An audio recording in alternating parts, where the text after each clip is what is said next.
అనేటువంటి ఒక మృగం. ఆ మృగము పాములాగా ఉంటుంది, అది మృగంలాగా కూడా ఉంటుంది, చాలా క్రూరంగా ఉంటుంది. అందులో పడతారు వాళ్ళు. కాబట్టి కుటుంబం మాత్రమే పోషించుకోవడం కోసం నాకు జన్మ వచ్చింది అని ఎవరైతే ఆలోచిస్తారో వాళ్ళు ఈ రౌరవ నరకంలో పడతారు. ఇంకొకళ్ళు ఉంటారు, వాళ్ళు కుటుంబం కూడా భోంచేయకూడదు, నేను ఒక్కడనే భోంచేయాలి.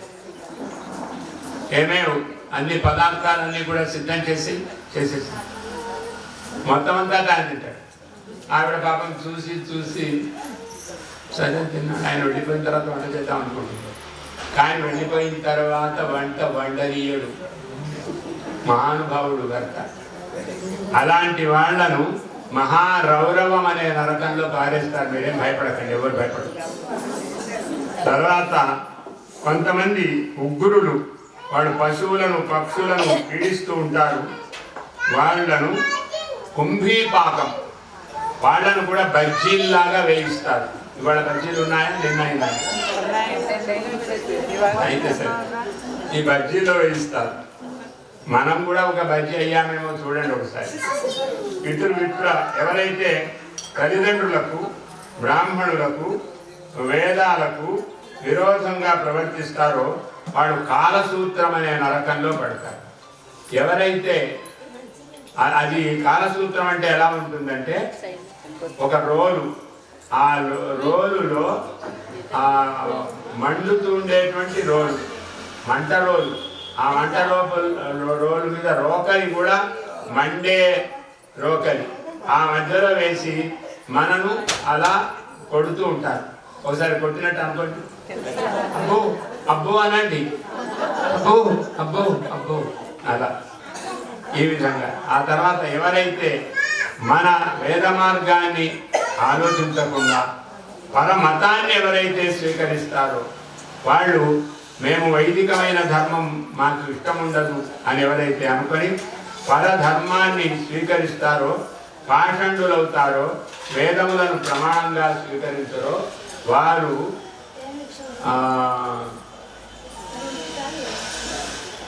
అసిపత్రవనం అనే ఒక నగరం. అసిపత్రవనం అంటే ఆ అడవిలో ఆకులు ఉంటాయి. ఆకులు కావు, కత్తుల ఆకులు. ఎక్కడో అక్కడ దూరంగా ఉండే ఆకులు కాదు. ఇక్కడ చెట్టు ఉంటుంది, అక్కడ చెట్టు ఉంటుంది, అక్కడ చెట్టు ఉంటుంది, అంతటా చెట్లు ఉంటాయి. అందులో తోసేస్తారు. వెళ్ళాలి, వెళ్ళకపోతే చంపేస్తారు. ఎవరు? ఆశ్రమంలో నరకంలో వాళ్ళు ఎవరు ఉంటారు? యమభటులు. కాబట్టి ఆ యమభటులు ఆ లోపలికి తోసేసి అక్కడి నుంచి రా, ఇక్కడి నుంచి మళ్ళీ వెనక్కి రావడానికి వెళ్ళలేదు.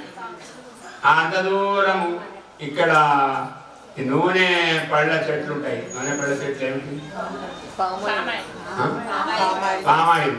ఆ పామాయిలు కర్రలే కదా అని అనుకుని నేను ఏం చేస్తాయి, మన కొబ్బరి ఆకుల్లాగానే ఉంటాయి అనుకొని నేను దగ్గర నుంచి వెళ్ళాను.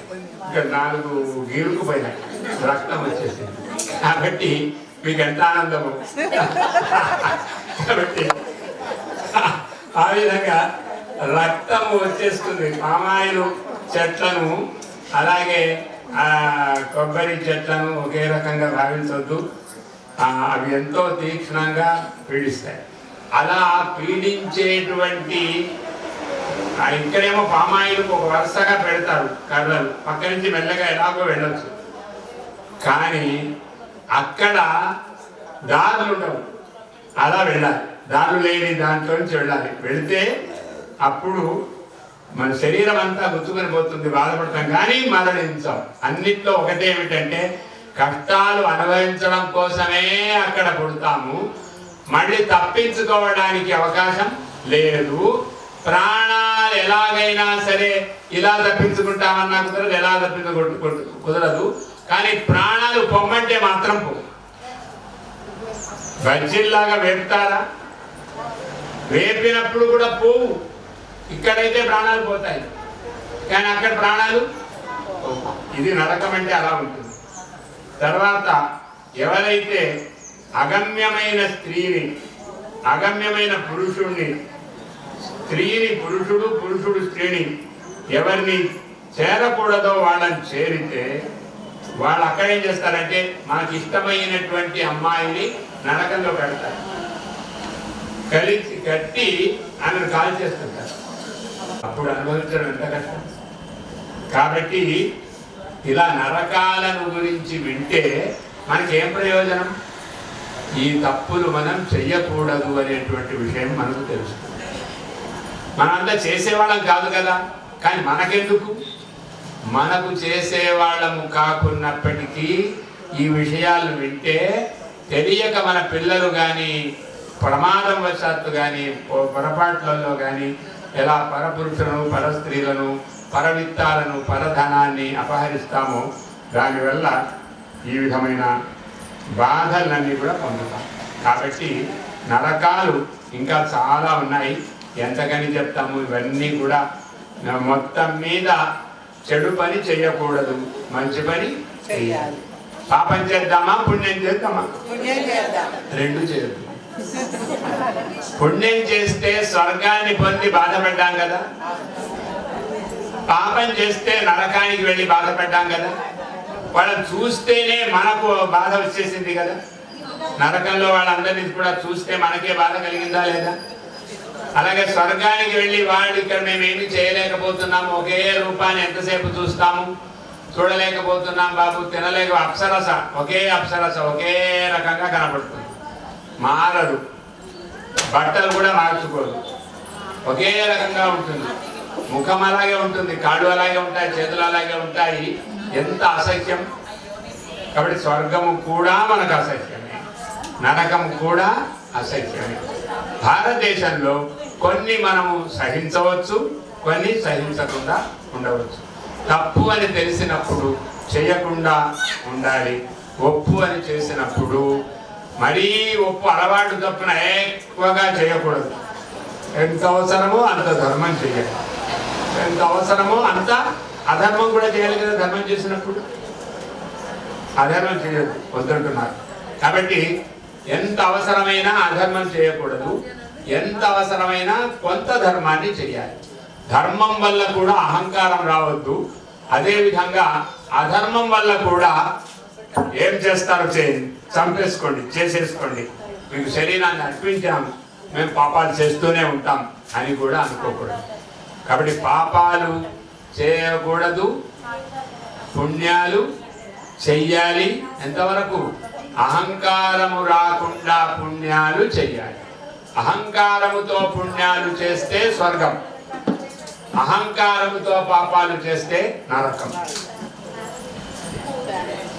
ఈ విధంగా ఉన్న తర్వాత ఒక ప్రశ్న కలిగింది.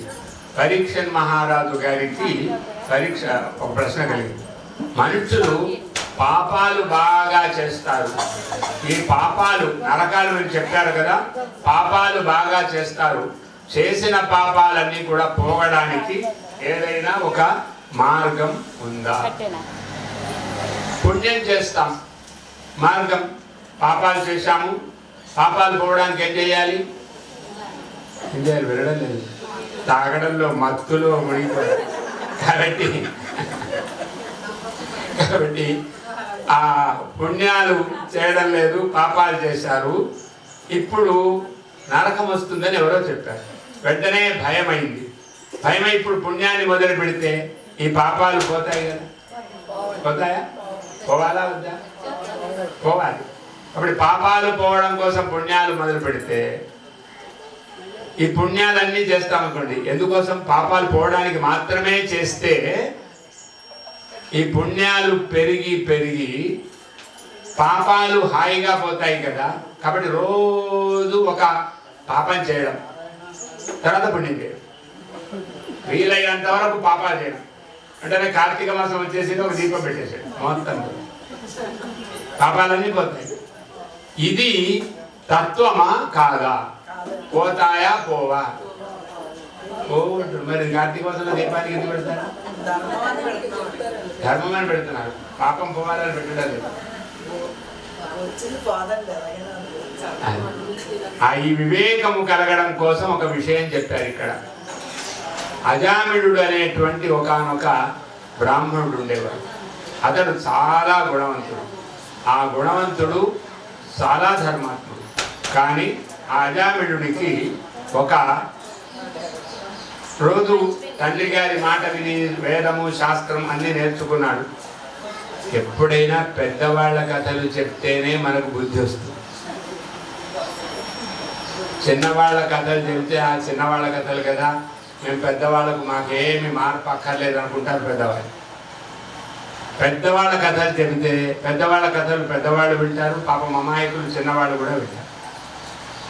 ఆ పెద్దలు అంటే బ్రాహ్మణులు, క్షత్రియులు, మిగతా వాళ్ళు అమాయకులు, వాళ్ళని అనుసరించి ప్రవర్తిస్తారు.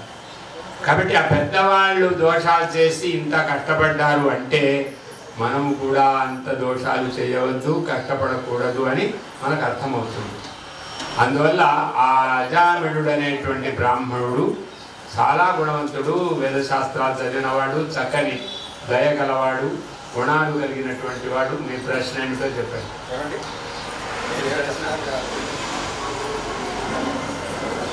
అతడు అలా దగ్గరికి వచ్చి ప్రశ్న ఏమి లేదు అని కూడా అనొచ్చు, లేదా ప్రశ్న ఉంటే కూడా అడగచ్చు.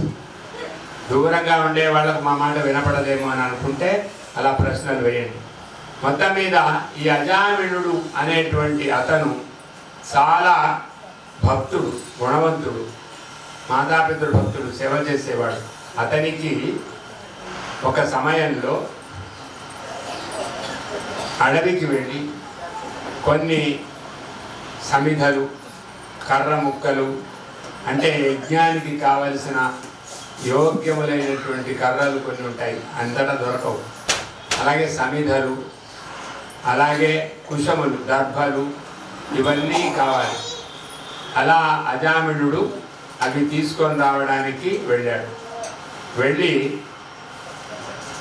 అక్కడ దైవికంగా ఇలా ఒక చిన్న సందు కనిపించింది. ఆ సందు చివర ఒక అమ్మాయి కనిపించింది. ఆ అమ్మాయి ప్రక్కన ఒక కాముకుడు కనిపించాడు. వాళ్ళిద్దరి సాంగత్యాన్ని చూస్తున్నాడు. అలాగే చూస్తూ చాలాసేపు ఉన్నాడు.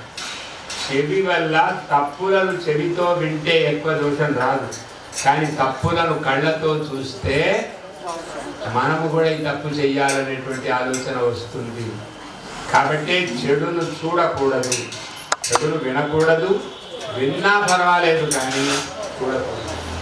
కనుక ఇతనికి అలా చూచి ఒక వేశ్యతో ఒకానొక విటుడు ఉండడాన్ని చూచాడు. చూచి ఆవిడ ముఖము చాలా అందంగా ఉంది. నా భార్య కంటే ఇంత అందగత్తె ఎక్కడ దొరుకుతుంది? అబ్బా, ఇంత క్రూరుడు వీడు, ఇలాంటి బుద్ధి లేనివాడు ఆమెతో ఉన్నాడేమిటి? నాలాంటి వాడు మంచి సుందరుడు, అలా ఆయన అనుభవించాలి కానీ వాడు పాపం, వాడికి బుద్ధి లేదు. వాడి అమ్మాయిని పాడు చేస్తున్నాడు. పాడు చేస్తే నేను పాడు చేయాలి కానీ వాడు పాడు చేయడం, ఇలాంటి దుష్ట బుద్ధులు అతనికి ఏర్పడి అతను మెల్లగా వాడు వెళ్ళిపోయిన తర్వాత ఆమె దగ్గరికి చేరుకున్నాడు. ఆమె దగ్గరికి చేరుకొని, ఆహా, నీ రూపం చాలా గొప్పది, నువ్వు ఎంత మంచిదాన్ని, ఎంత సేవ చేస్తున్నావు, నీకు అభము శుభం అనేది ఏం తెలియదు, మంచి చెడి తెలియదు, వాడేమిటి, వాడితో నువ్వు ఉండడం ఏమిటి? నేను వేదశాస్త్రాలు చదివిన వాడిని, మహాపండితుడిని, అందరికీ మాటలు కూడా చెప్పగలిగేవాడిని, కాబట్టి నువ్వు నాతో పాటు ఉండాలి తప్ప వాడితో పాటు ఏమిటి అని అంటే, ఆవిడ ఈ మాటలన్నీ కూడా విని, స్వామి మీరేమిస్తారు నాకు చెప్పండి, అంత అక్కర్లేదు కథలు అని అంటే, ఈ కథలు అక్కర్లేదు, ఏమిస్తారు అని అంటే, మీకేం కావాలో చెప్పు, మీ భార్యది బంగారు హారం తెస్తారా? ఎందుకు తేను, ఇప్పుడే తెస్తాను అని వెంటనే వెళ్ళాడు. తాజాకి ఒక పని ఉంది, హారం తీసుకొని వెళ్తాను, భార్య దగ్గర నుంచి తీసుకొచ్చి ఇలా ఆవిడకి ఇచ్చేసరికి ఆవిడ ఒక్కొక్కటి అలవాటు చేసుకొని అతనిని వశం చేసుకున్నది. ఇంట్లో తండ్రికి ఏదో అసత్యం చెప్తున్నాడు, తల్లికి ఏదో అసత్యం చెప్తున్నాడు, భార్యకి ఏదో అసత్యం చెప్తున్నాడు. ఈ విధంగా బుద్ధంతా వేశ్య మీద, కులట మీద ఉండిపోయింది. అతడు ఆ అజామిళుడు ఇంకా రోజు ఎప్పుడో 15 రోజులకు ఒకసారి, 20 రోజులకు ఒకసారి సమిధలకు దర్భలకు వెళితే చాలు, సరిపోతుంది.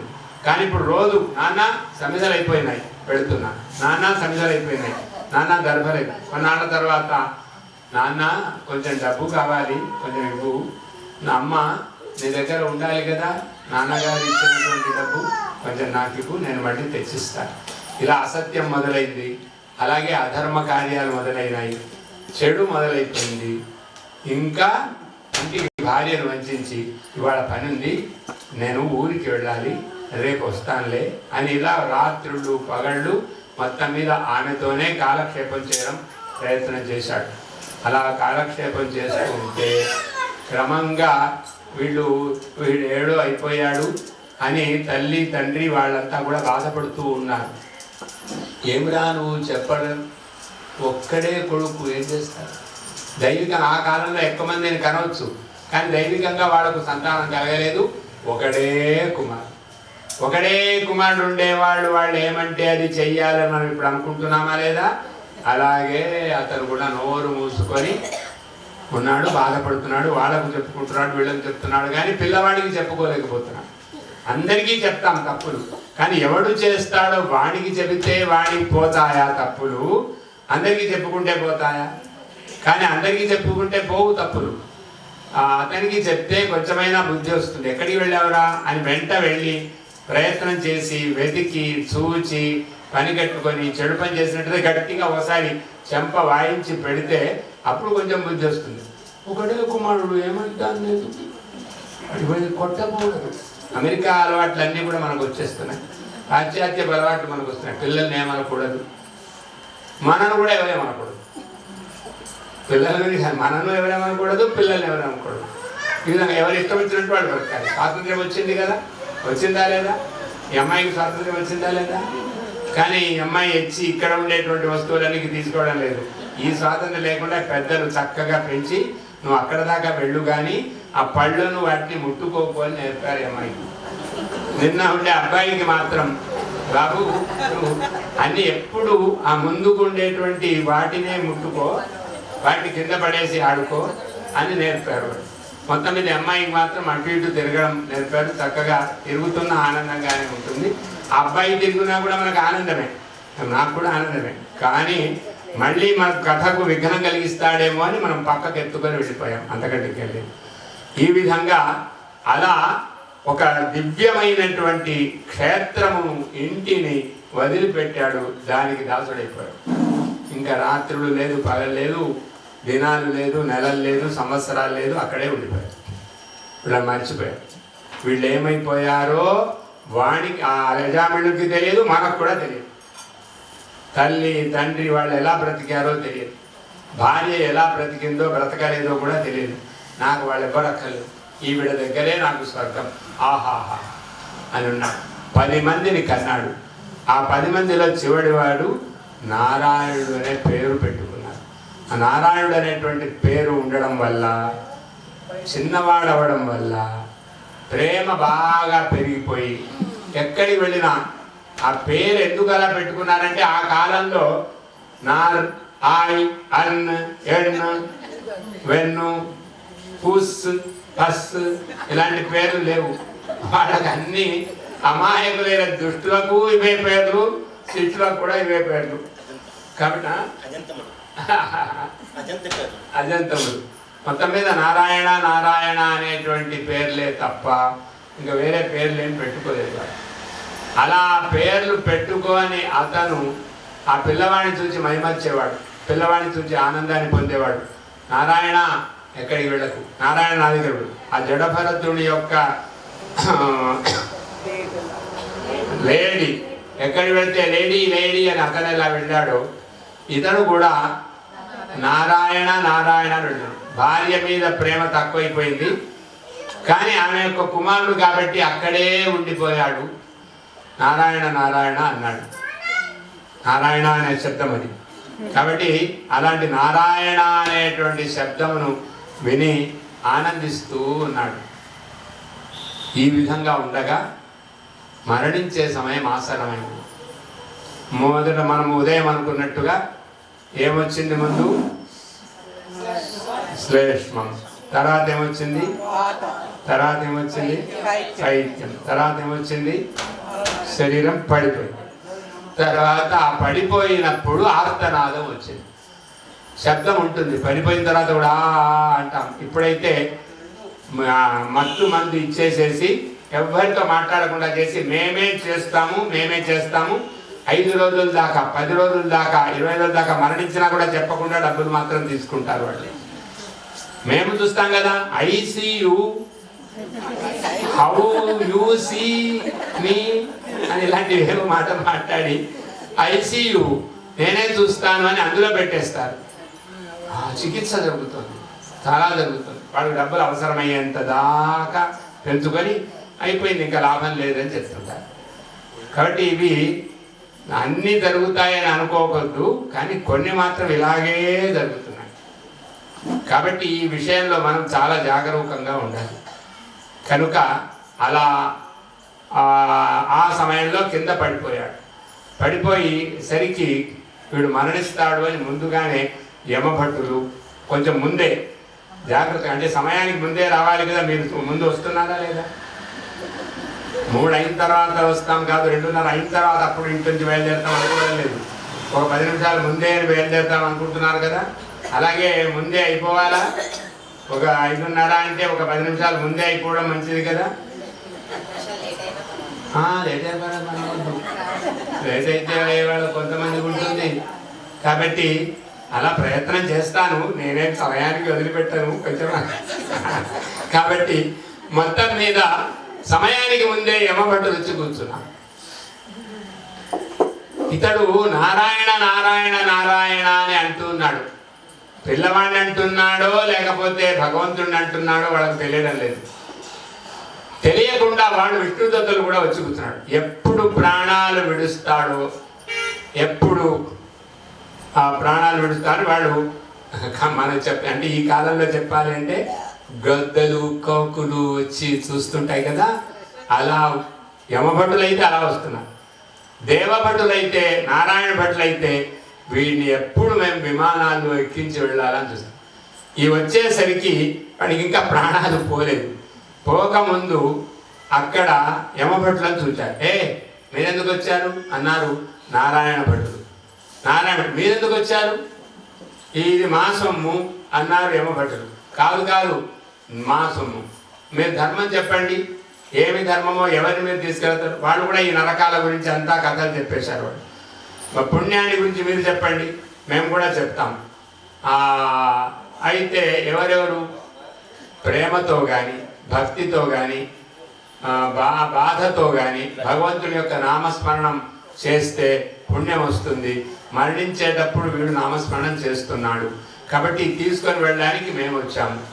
కాదు, వీడు పూర్వం నుంచి పాపాలు చేశాడు. తల్లిని మోసగించాడు, తండ్రిని మోసగించాడు, భార్యను మోసగించాడు, అందరిని మోసగించాడు. ఈ అధర్మవతి అయినటువంటి స్త్రీ వలలో పడ్డాడు. కాబట్టి వీడికి నరకమే వెళ్ళాలని వాళ్ళు అన్నారు. మీకు తెలియదు, మీరు ముందు వెళ్ళిపోండి ఇక్కడి నుంచి అన్నారు. కాదు, మీకు తెలియదు, మీరే వెళ్ళిపోండి అన్నారు. ఇలా వాదన జరుగుతూ ఉంటే దైవికంగా అక్కడ పడిపోయి నారాయణ నారాయణ అని పిలుస్తూ ఉండేటువంటి అజామిళుని యొక్క చెవిలో ఇవన్నీ కూడా వినబడ్డాయి.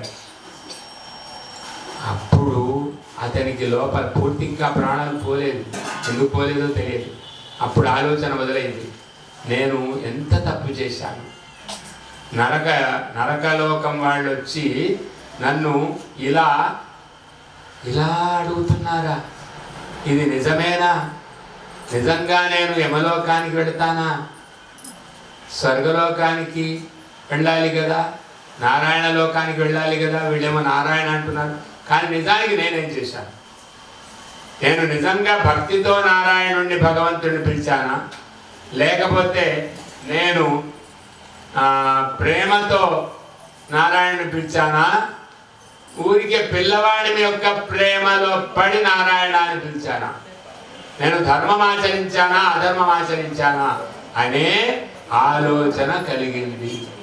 కాబట్టి ఎప్పటికైనా అక్కడ వెంటనే యమభటులు ఈ యుద్ధం ఇక్కడైతే ఇక్కడ మళ్ళీ వాళ్లకు మన ఘర్షణ ఎందుకు, మీరు వెళ్ళిపోండి ముందు, మేము కూడా వెళ్ళిపోతాం. మనం ఇప్పుడు రావద్దు, మరణించిన తర్వాత అప్పుడు చూసుకుందాం. మీరు మీ మహారాజు గారికి చెప్పండి, మీరు మీ భగవంతునికి చెప్పండి అని వాళ్ళు ఇద్దరు అనుకొని మాట్లాడుకొని, సరే మేము కూడా మా ధర్మరాజు గారిని అడిగి వస్తామని వాళ్ళు వెళ్ళారు. మా యొక్క ప్రభువును పరమాత్మను అడిగి మేము వస్తామని వీళ్ళు కూడా వెళ్ళారు. ఇప్పుడు ఆలోచన మొదలైంది.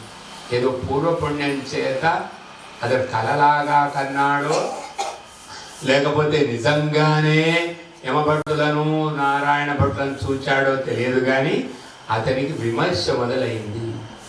ఈ విషయాన్ని చెప్పి శ్రీ శుకుల వారు ఏమన్నారంటే, నాయన పాపాలు చేసినంత మాత్రమున పుణ్యాలు చేసినంత మాత్రమున పాపాలు పోవు, పాపాలు చేసినంత మాత్రమున పుణ్యాలు పోవు.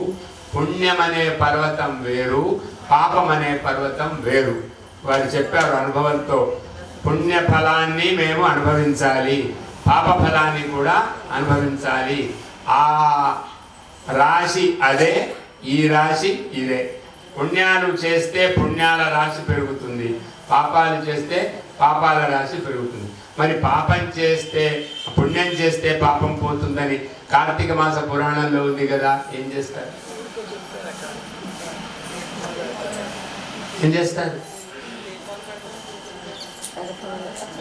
అది అసత్యమా పురాణ వచనం? ఏం చేయాలి? దానికి పెద్దలు ఏం చెప్పారు అంటే, పాపాలు తగ్గిపోతాయి. పుణ్యం చేయడం అలవాటైతే పుణ్యం చేసిన కొద్దీ పాపాలు చేయడం తగ్గిపోయి ఈ పాపాల రాశి తగ్గినట్టు కనబడుతుంది. కోటి జన్మ కృతం పాపం స్మరణైన వినశ్యతి అనేస్తారు. కోటి జన్మ పాపం అంతా వినశ్యతి అంటే ఉంటుంది కానీ కనపడదని అర్థం.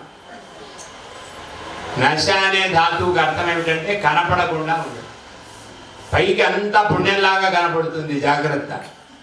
నశ్యతి అంటే అర్థం నువ్వు నశించాలి అని ఎవరైనా కోపంతో అంటారు. సంస్కృతంలో తిట్లు లేవు. నశించాలి అని అంటే అర్థం ఏమిటి? నువ్వు కనపడకుండా వెళ్ళిపో అని అర్థం.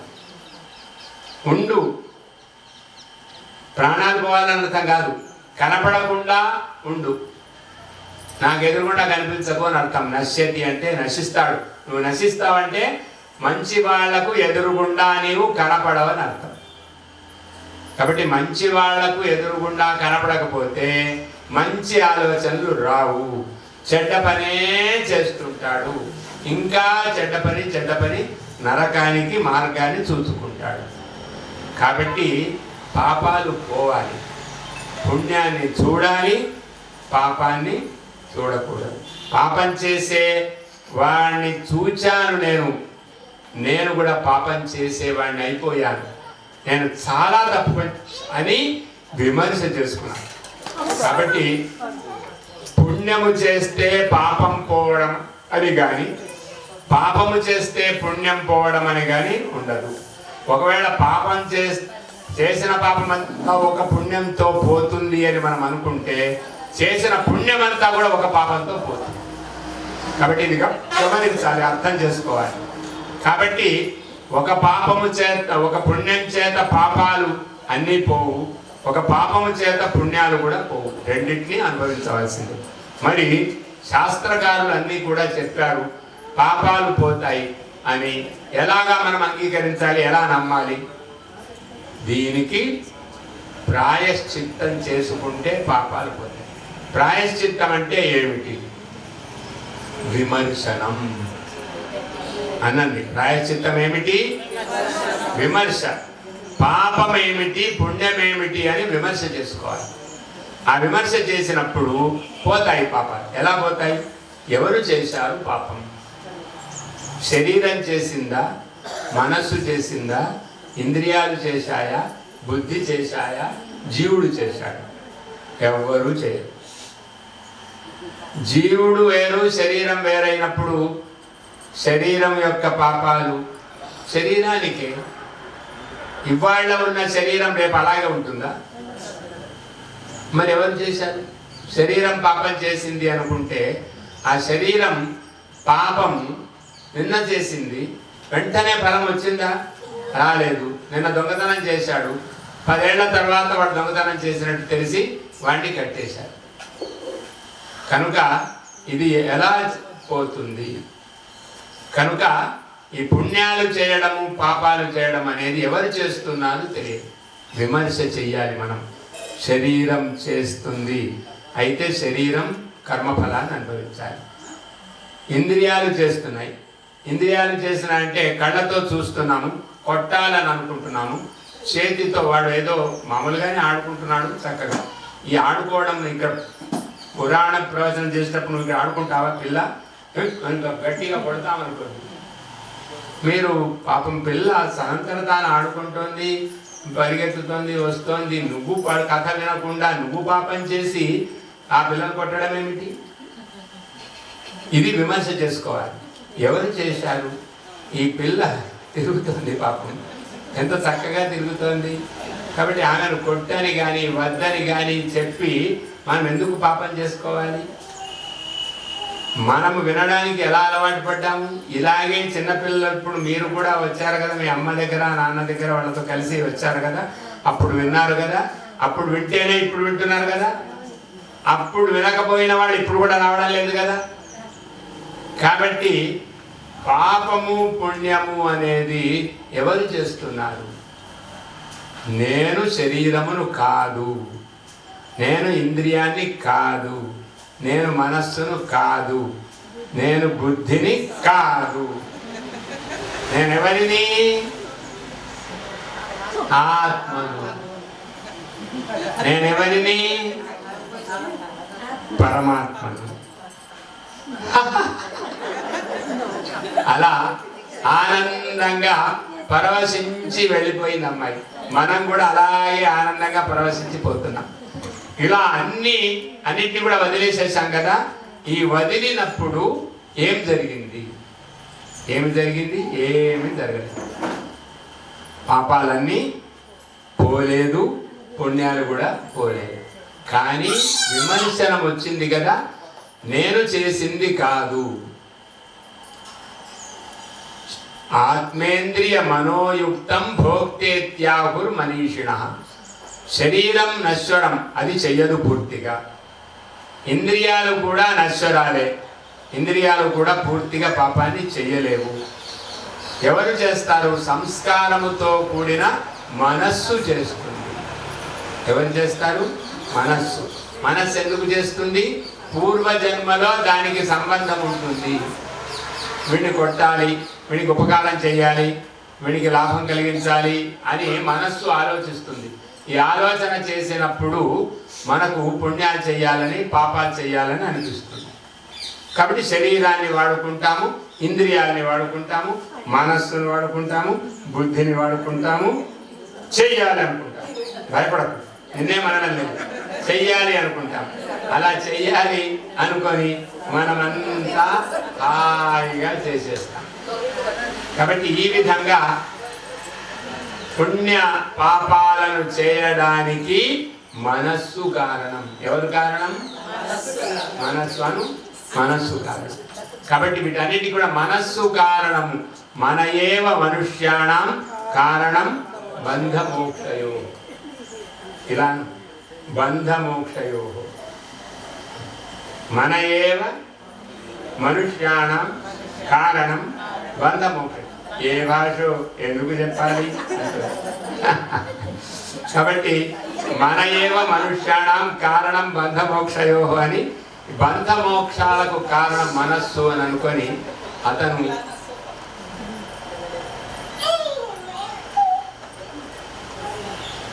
ఆ విధంగా పుణ్యము పాపము ఈ రెండింటినీ విమర్శ చేసుకోవాలి. అప్పుడు ఏమవుతుందంటే, నేను మనస్సు అనుకోవాలి, నేను తప్పు ఆలోచన చేశాను కదా. ఎవరికి బాధ? మనస్సుకు బాధ, శరీరానికి బాధ. శరీరం జడై. ఈ అరటి పండును కొడతాను, నేను విరుస్తాను, అరటి పండుకు బాధ అవుతుందా? కానీ ఈ అరటి పండు ఎవరు తెచ్చి ఇచ్చారో, ఇది చీసి ఇలా ముక్కలు చేసేసి ఇలా పారేస్తాను అనుకోండి, అబ్బా నేను ఎంతో భక్తితో శ్రద్ధతో తెచ్చి ఇస్తే తీసేసి ఇలా పారేసేసారు ఏమిటని వాళ్ళకి బాధ కలుగుతుందా లేదా? కాబట్టి దుఃఖం ఎవరికి కలిగింది? ఈ పండు నేను అనుకున్న వాళ్ళకి కలిగింది. అదేవిధంగా శరీరము కూడా ఇలా పారవేయవలసిన పక్కకుండవలసిన పండే తప్ప మన శరీరము మనకు ఒక సాధనగా వచ్చింది. ఈ సాధనగా వచ్చినటువంటి మన శరీరాన్ని మనం వేరే అనుకుంటే సమస్య లేదు. కాబట్టి ఇది తప్పు చేసిందా ఒప్పు చేసిందా మనకు తెలియదు. అదేవిధంగా శరీరం తప్పు చేసిందా ఒప్పు చేసిందా మనకు తెలియదు. మనస్సులో మాత్రం బాధ కలుగుతుంది. మంచి పని చేసినప్పుడు నీకు సంతోషం కలుగుతుందా? కలగదా? కలుగుతుంది. సంతోషం. మంచి పని చేసింది ఆ అమ్మాయికి పండించా, ఆ పండు తినిరా. కాబట్టి మంచి పని చేసినప్పుడు అలా ఆనందం కలుగుతుంది, చెడు పని చేసినప్పుడు దుఃఖం కలుగుతుంది. కాబట్టి మంచి చెడు అనేది నేర్పాలి. కాబట్టి ఏది ధర్మమో ఏది అధర్మమో చిన్నప్పటి నుంచి నేర్పి తీరాలి. అప్పుడు మంచి చెయ్యాలి, చెడు చేయకూడదని నిజానికి నేర్పనక్కర్లేదు. మనస్సు అనేక సంస్కారాలతో ఉండి ఉంటుంది. జన్మతోనే మనకు మంచి చెడులు తెలుస్తాయి. ఎవరు చెప్పనక్కర్లేదు. ఎవరైనా అమ్మాయికి కూడా తెలుసు. మంచి అంటే తెలుసునా, చెడు అంటే కూడా తెలుసునా? తెలుసు. కాబట్టి బెదురుతూ వెళుతోంది. బెదురుతూ వెళ్ళమని ఎవరన్నారు? ఆమె సంస్కారం అమ్మాయికి చెప్పింది. అలా ఆ సంస్కారము చేత బెదురుతూ వెళుతూ ఇలా దూరంగా వెళ్ళడం ధర్మం అని అమ్మాయికి తెలిసింది. దగ్గరగా వెళ్ళకూడదు. ఒకవేళ పండు కావాలి అంటే వాళ్ళు ఇస్తే తీసుకోవాలి అనేటువంటి బుద్ధి వచ్చింది. ఇది అందరికీ వస్తుంది. మనం పెంచడంలో వేరే రకం చేస్తే మారిపోతుంది. కాబట్టి సహజంగానే మనుష్యునికి అనేక జన్మాలను పొంది ఉంటాడు కాబట్టి మంచి చెడు తెలుస్తుంది. ఇది ఎవరు చెప్పనక్కర్లేదు. మనుష్యులకు, పశుపక్షు కీటకాలకు మంచి చెడు లేవు. ఏది అవసరమో దాన్ని తీసుకోవడము, తినడము, పడుకోవడము, సంతానాన్ని కనడము, భయపడడం అదే ధర్మం. కానీ మనకు ధర్మం అది కాదు. మనకు ఏది యుక్తమో ఏది అయుక్తమో, ఏది పెద్దలు చెప్పారో ఏది పెద్దలు చెప్పలేదో, చెప్పిన దాన్ని చెయ్యాలి, చెప్పని దాన్ని చేయకూడదు అనేటువంటి ఆలోచన వస్తుందా? మీరు అటు ఇటు చూస్తున్నారా? ఇటు చూడాలి కదా. అందరూ చూస్తున్నారు ఎందుకు? ఇప్పటిదాకా ఎప్పుడు ఇలాగే కూర్చొని అటు ఇటు చూస్తున్నారు. సమయం అయిపోయిందా మీకు? కాబట్టి ఇలా అన్నారు ఎవరో ఒకరిని, అంటే మిగతా వాళ్ళం సర్దుకుంటాం. కాబట్టి ఈ విధంగా ఇలా సర్దుకోవడం అనేది ఏదైతే ఉందో విమర్శనం.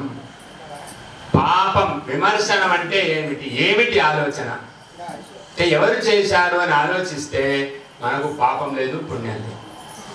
నాహంకర్త, నేను కర్తను కాదు అనుకోండి. ఆత్మను నేను సాక్షిని, నేను సాక్షిగా ఉన్నాను, నాకేమీ లేదు. పాపం బాగా చేసేసి నేను సాక్షిని, ఈ బుద్ధి పుట్టదు. ఒకవేళ పుట్టినా కూడా తప్పులేదు. భగవానుడు చెప్పాడు, నీవు ఏది అహం అనేటువంటి భావము నీక హత్వాపి నిబధ్యతే. నువ్వు 10 మందిని చంపినా కూడా నీకు బంధం అనేది ఉండదు. ఎలా చంపాలి? అహంకారం లేకుండా చంపాలి. సంప్రస్తాను అని కోపంతో చూచి చంపకూడదు. అహంకారం, నేను చంపేస్తున్నాను కర్తను అనుకుంటే చంపేసినప్పుడు ఎంత కోపం ఉంటుందో అంత ఫలాన్ని కూడా అనుభవించవలసి వస్తుంది. నేను నిమిత్తమా, వాడు చంపమంటున్నాడు, నేను చంపుతున్నాను. కాబట్టి ఉరి శిక్ష వేసే వానికి పాపం ఉండదు. ఉరి శిక్ష అమలు చేసేవాడికి పాపం ఉండదు. ఒకవేళ పాపం వస్తే తప్పు చేయని దానికి ఉరి శిక్ష వేస్తే అతనికి పాపం వస్తుంది, కానీ ఉరి శిక్ష వేసేవాడికి రాదు. ఎందుకోసం? నేను విధి నిర్వహణము చేస్తున్నాను, నేను శాస్త్రం ప్రకారం నడుస్తున్నాను అని ఎవరైతే అనుకుంటారో, అలా ధర్మాన్ని అనుసరిస్తున్నాను, నా ధర్మాన్ని నేను చేస్తున్నాను అనే వాళ్లకు హత్వాపి నిబధ్యతే. నైవ కించిత్ కరోమీతి యుక్తో మన్యేత తత్వవిత్. నేను ఏమీ చేయడం లేదు, తత్వము తెలిసిన వాణ్ణి అని మనుష్య జన్మ వచ్చిన తర్వాత కొంత రోజు తత్వ విచారణ చెయ్యాలి. రోజు అంటే దొంగతనం చేయవచ్చు, మంచి పనులు అని. నేను తత్వవేత్తను, రోజు కొంచెము తత్వాన్ని ఆలోచిస్తూ ఉంటే మనకు నేను చేశాననేటువంటి అహంకారం ఒకవేళ పోయిందనుకోండి, రోజు చెడు చెయ్యి. ఎంతసేపు చేస్తావు చెయ్యి. నిజానికి చెడు చెయ్యమంటే కూడా మనం చెయ్యం, విసిగిపోతాం మనమే. ఎంతగాని చేస్తాడు, చెయ్యడు. చంపు చంపు అంటే అలా చంపుతూనే ఉంటాడా?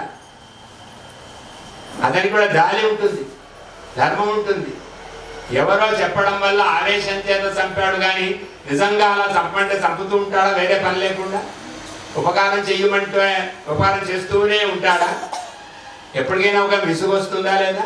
కాబట్టి మంచి పని చేసినా విసుగు వస్తుంది, చెడు పని చేసినా విసుగు వస్తుంది ఎప్పుడు.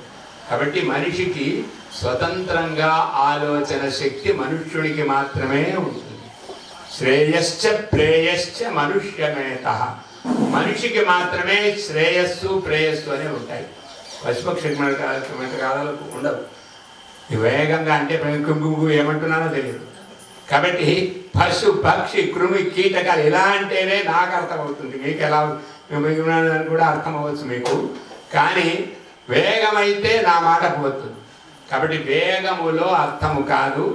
మీకు కూడా మనస్సులో వేగాలు పెట్టుకొని ఇక్కడ కూర్చున్నట్టు కనిపించడం లేదు. మీరంతా మనస్సును వదిలేసేసి వచ్చారు, ఈ భావం మీద భక్తి పెట్టుకొని వచ్చారు. కాబట్టి మీ భక్తి మీకు వినిపింపజేస్తుంది, నేను వినిపించడం లేదు.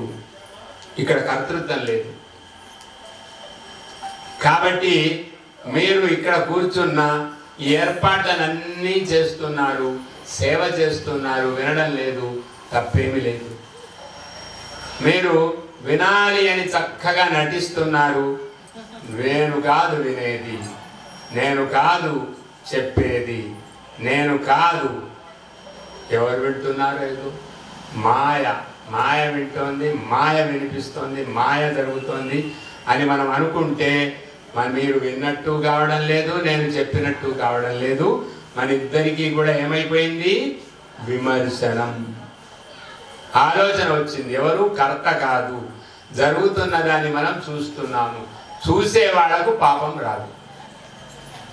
కొన్ని చోట్లలో చూసే వాళ్లకు పాపం ఎక్కువ వస్తుంది. సాక్ష్యం ఎవరో వాళ్లకు ముందు శిక్ష, అది ఇస్తే బాగుంటుంది.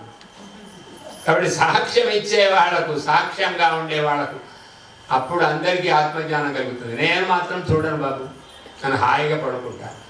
కానీ సోమర్థనం ఉంటే కూడా దోషం. అలా సాక్ష్యముగా సాక్షిగా బ్రతకడం అనేది అలవాటు చేసుకోవాలి. మీరు విన్నారా? మాట రావడం లేదు మీకు. అందరికీ కూడా సాక్షిత్వంలో ఉండిపోతున్నారు అందరూ, కాబట్టి వినడం లేదు. నేను చెప్పానా? మాటలు లేవు. చూసే వాళ్ళకు మాటలు రావు, వినే వాళ్ళకు మాటలు వస్తాయి, చెప్పే వాళ్ళకు మాటలు వస్తాయి. కానీ వినని వాళ్ళకి ఏం మాట? శరీరం వింటోందా, ఇంద్రియాలు వింటున్నాయా, మనస్సు వింటోందా, బుద్ధి వింటోందా? అన్నీ కలిస్తే వింటామా? అన్నీ కలిస్తే. కాబట్టి అన్ని కలిసిన వాడు ఎవడు? ఇది విమర్శ చేసుకోవాలి. కాబట్టి తప్పు చేసినా ఒప్పు చేసినా పాపము అనేది ఏదైతే ఉన్నా, పుణ్యం అనేది ఉన్నా, దానికి విమర్శనం వల్ల ఏ దోషము రాదు. బాగా ఇంత గట్టిగా చెప్పేస్తున్నారు, మేము ఇకపైన రోజు ఇష్టం వచ్చిన పాపాలు చేస్తాము అని మీరు అనుకోండి. చెయ్యండి, ఎంత చేస్తారు చూస్తాం. చేయలేడు. ఏది యుద్ధము చెయ్యను అని అర్జునుడు అన్నాడు కదా. అరే నేను చెయ్యను అంటే నేను చూస్తాను. అర్జునుడితో అన్నాడు భగవాన్, నేను కర్మను చెయ్యనని నీవు అనుకుంటావు, కానీ స్వభావస్తు ప్రవర్తతే, ప్రకృతి స్వాం నియోక్షతి. నీ ప్రకృతి, నీ స్వభావము నిన్ను పనిలో పెడుతుంది. తప్పకుండా నీవు ఆ పని చేస్తావు. యుద్ధం చెయ్యననే ఆలోచన ఆవేశపు ఆలోచన, చెయ్యాలి అనేటువంటిది ధార్మికమైన ఆలోచన. యుద్ధం అప్పుడు పాపం పాకిస్తాన్ వాడు వాడు చచ్చిపోతాడు బాబు, నేను బాణాన్ని ప్రయోగించను అని మనం భారతీయ సైనికులలో మనం ఉంటే ఏం చెయ్యాలి? మనం చిత్రవధ చేయాలి మనను. పాపం పాకిస్తానీయుడు నేను చంపును నటిస్తాను అంటే కూడా ఏం చేయాలి? కాబట్టి యుద్ధ రంగానికి వచ్చి యుద్ధం చేయవలసిందే. తాత, తమ్ముడు, అన్న వాడే అక్కడ వేషం వేసుకొని వచ్చాడు నాకు శత్రువులాగా, నేను చంపను అంటే అని కోపగించాలి. అలా భగవంతుడు కోపగించి కర్తవ్యంలో ఉంచాడు. కాబట్టి ప్రాయశ్చిత్తం విమర్శనం. ఇలా ఉండగా దేవతలంతా కూడా రాక్షసుల చేత పీడితులైపోతున్నారు. ఒకసారి ఇంద్రుడికి అహంకారం వచ్చింది. ఆ అహంకారం చేత ఎవరిని కూడా గౌరవించడం లేదు, గురువులను కూడా గౌరవించడం లేదు. దేవతల యొక్క గురువునైనా కనీసం గౌరవించాలి కదా. మనము మొన్న ఎప్పుడైనా అనుకున్నామో లేదో తెలియదు, కానీ మాతృదేవోభవాని, తల్లిని తప్పకుండా దేవతగా భావించాలి, తండ్రిని తప్పకుండా దేవతగా భావించాలి. అదేవిధంగా మన కుల పురోహితుణ్ణి, మన ఇంటి పురోహితుణ్ణి, అర్చకుణ్ణి, గ్రామంలో ఉండే అర్చకుణ్ణి కూడా దేవతగా భావించాలి. అదేవిధంగా ఇంటికి వచ్చే అతిథులు పెద్దలు ఎవరైనా ఉంటే వాళ్ళను కూడా దేవతలుగా భావించాలి అని మన ధర్మశాస్త్రం చెప్తాం. భారతీయ సంస్కృతికి మూలం ఈ 4.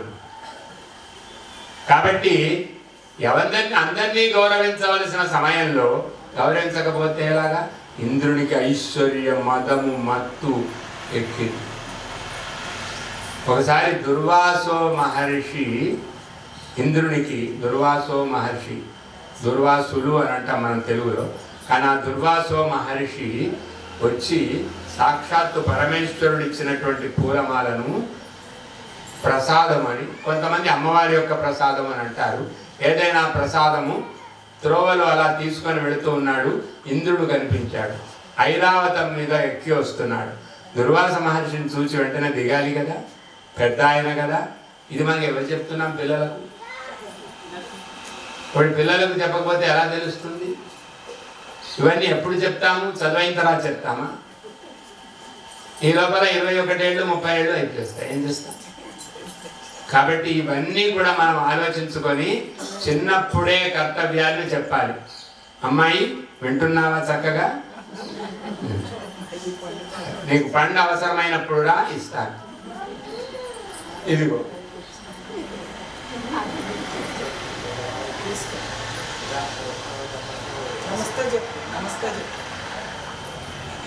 ఇంకొకటి కావాలా? ఇప్పుడు నమస్తే చెప్తావా? ఇలా లంచం అలా ఆ పండుకు పక్కగా దండం పెట్టింది. కాబట్టి ఇలా ఈ విధంగా మనము చిన్నపిల్లలకు గుణాలను చిన్నప్పటి నుంచి నేర్పితేనే వాళ్ళకు అలవాటు అవుతుంది, లేకపోతే లేదు. మనం పిల్లల్ని తోసేసి బయటికి వెళ్ళు అని ఈ చదువు కోసం ఎందుకు పంపుతున్నామో తెలియదు. సంస్కృతము ఇలా పెద్దలకు దండం పెట్టాలని చెప్పని పాఠశాలలకు మన పిల్లల్ని పంపించకూడదు. ఆంగ్లమే ముఖ్యము అనే భావంతో పాఠశాలకు పంపించకూడదు. సంస్కృతం ఉన్నట్టయితే పంపించండి.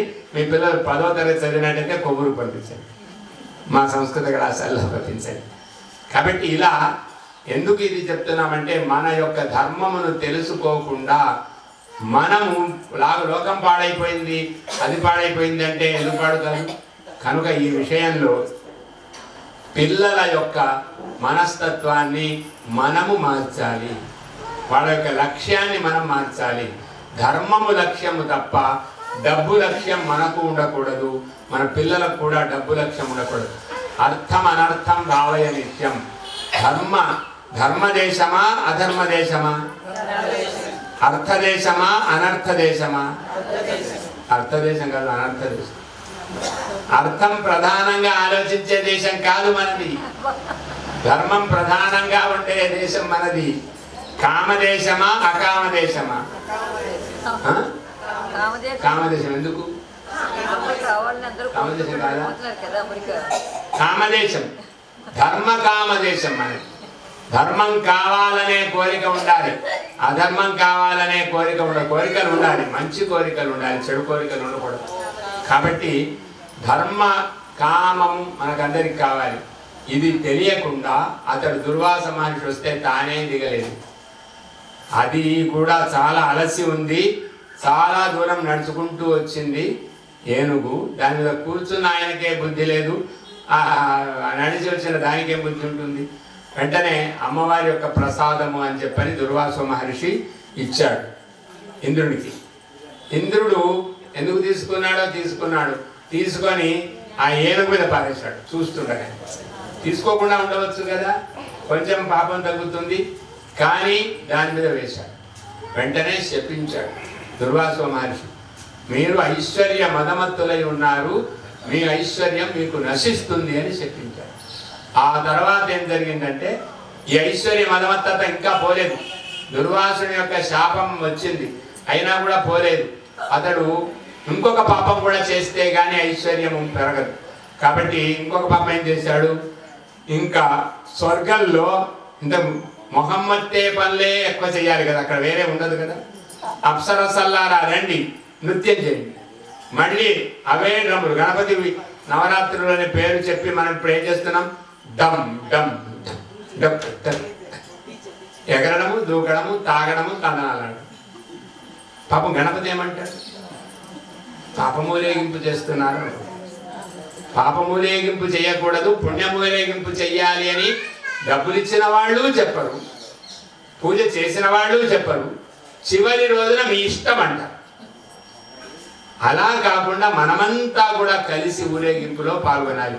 ఎవరూ లేకుండా రాత్రిపూట ఊరేగింపులు, అధర్మం చేయడానికి రాత్రి ఊరేగింపులు. అధర్మం చేయకూడదు, ధర్మం చెయ్యాలి.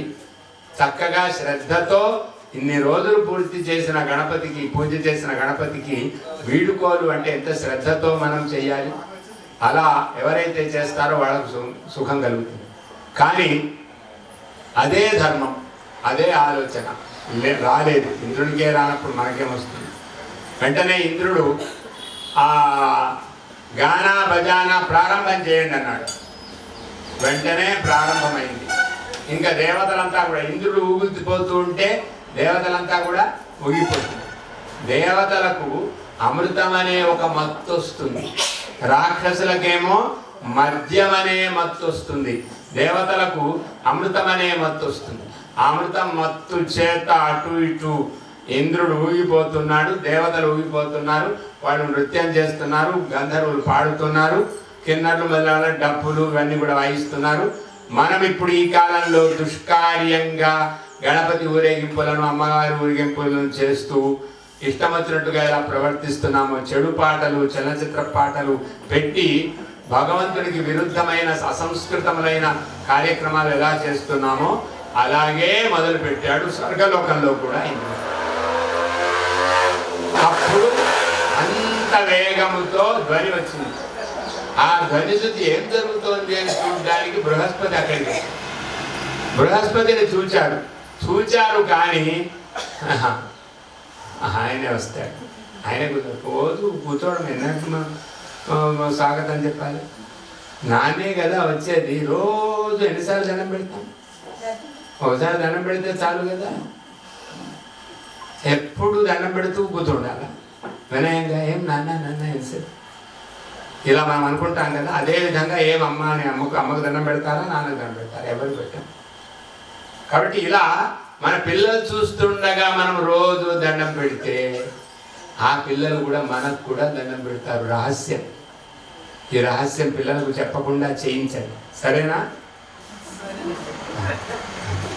కాబట్టి అలా దండము పెట్టి చక్కగా భక్తి శ్రద్ధలతో స్వాగతం చెప్పవలసిన గురువుకి స్వాగతం చెప్పకుండా ఇలా మైమరిచిపోయారు.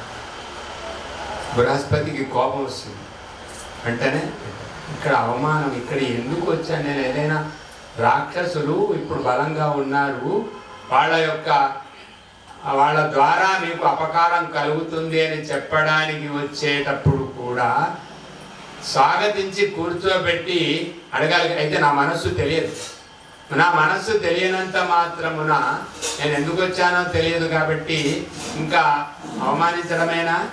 కనీసం అందరికీ 3 లోకాలకు నేను అధిపతిని ఆలోచించాలా వద్దా? నేను ఎన్నిసార్లు చెప్పినా ఈ పని మాత్రం చేయకపోతే ఎలాగా?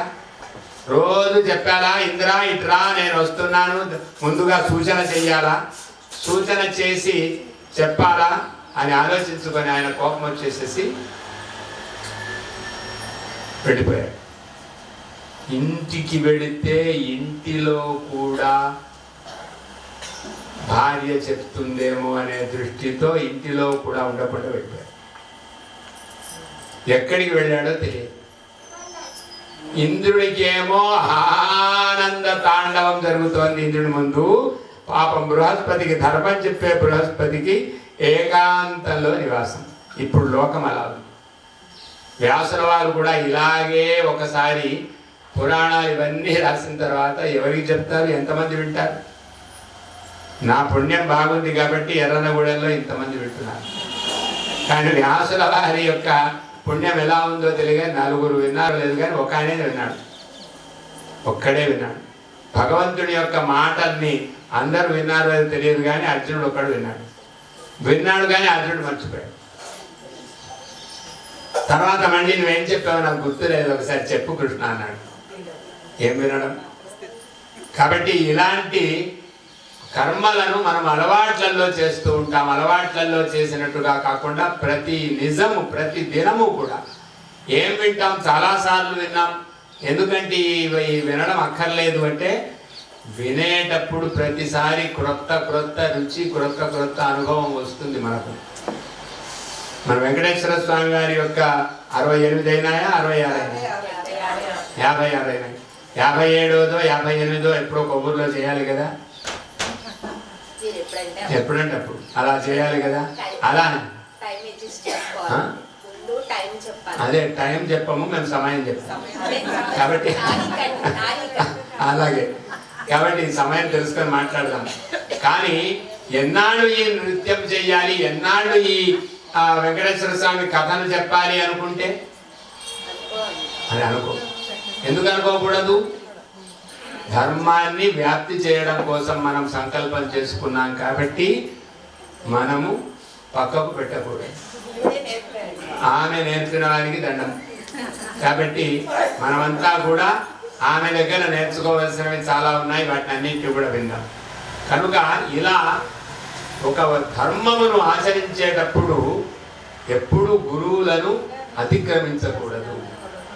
అన్ని ఒకప్పుడు మాతాపితలను కూడా ప్రక్కకు పెట్టినా గురువును మాత్రం ప్రక్కకు పెట్టకూడదు.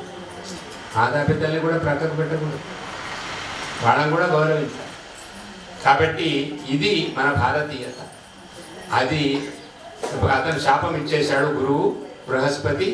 అలా ఈ లోపల అనుభవం కూడా అయింది. రాక్షసులు రావడం మొదలుపెట్టారు.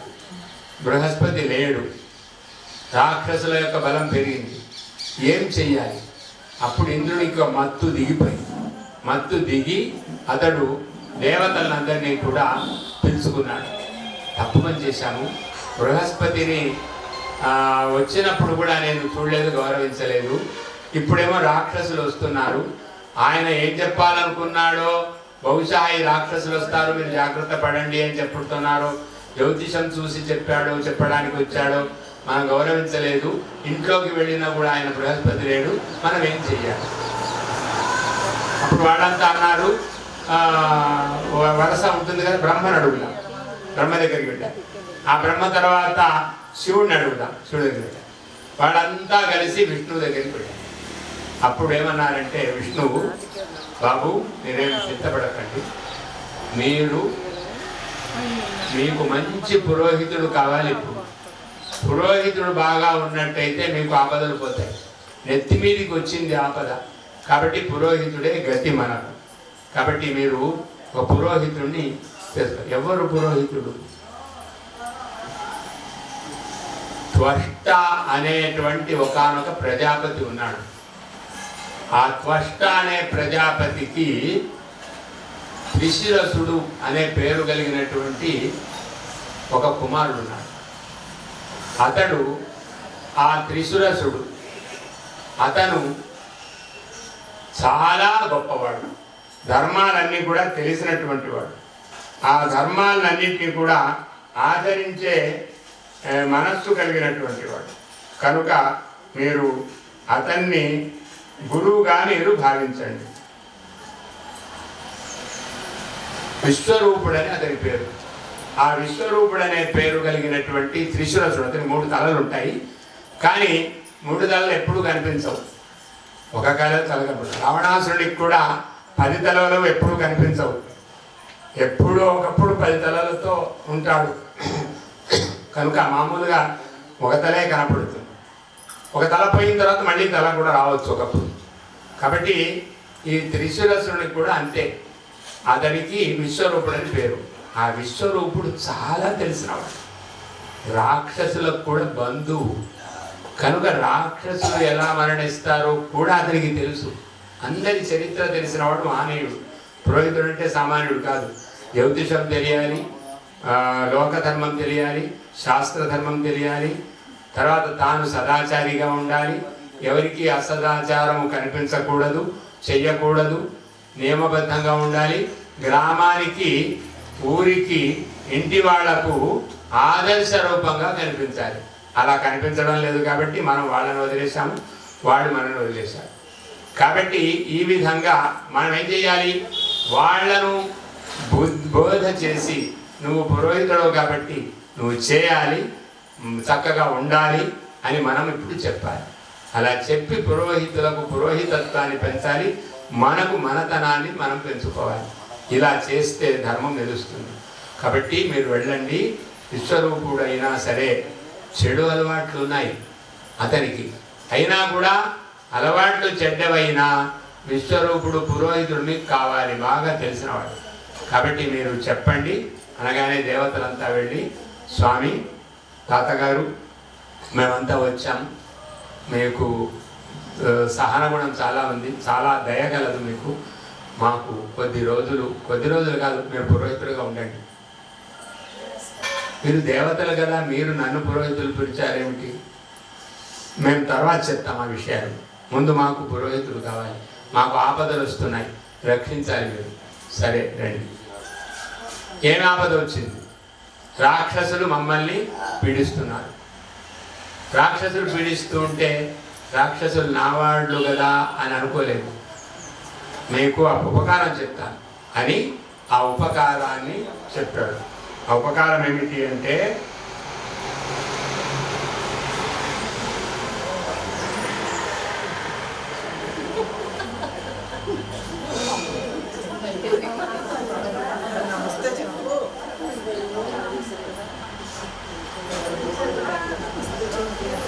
కాబట్టి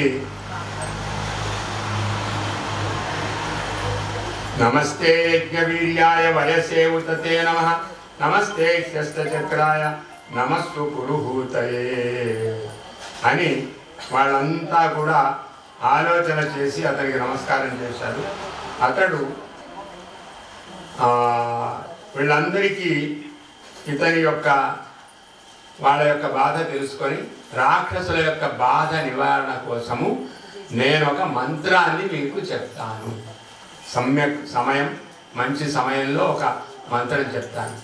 మొత్తం అంతా కూడా చదవాలి, సమయం లేక మొత్తం అంతా చదవం. వాళ్లకు అది నారాయణ కవచం అని పేరు. ఈ నారాయణ కవచాన్ని కూడా పూర్వం అందరూ కంఠస్థం చేసేవారు, మీరు కూడా కంఠస్థం చేయండి. అనండి ఒకసారి. హరిర్విదధ్యాత్ మమ సర్వరక్షాం న్యస్తాంఘ్రి పద్మః పతగేంద్ర పృష్ఠే దరారి చర్మాసి కదేషు చాప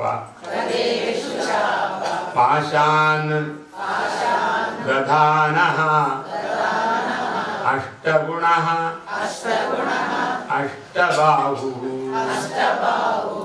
జలేషు మాం రక్షతు మత్స్యమూర్తిః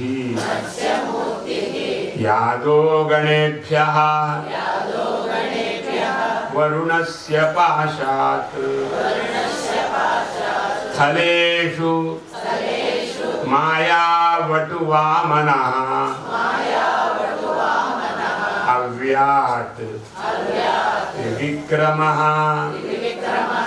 హేవతు విశ్వరూపః దుర్గేషు అటవీ ఆదిముఖాదిషు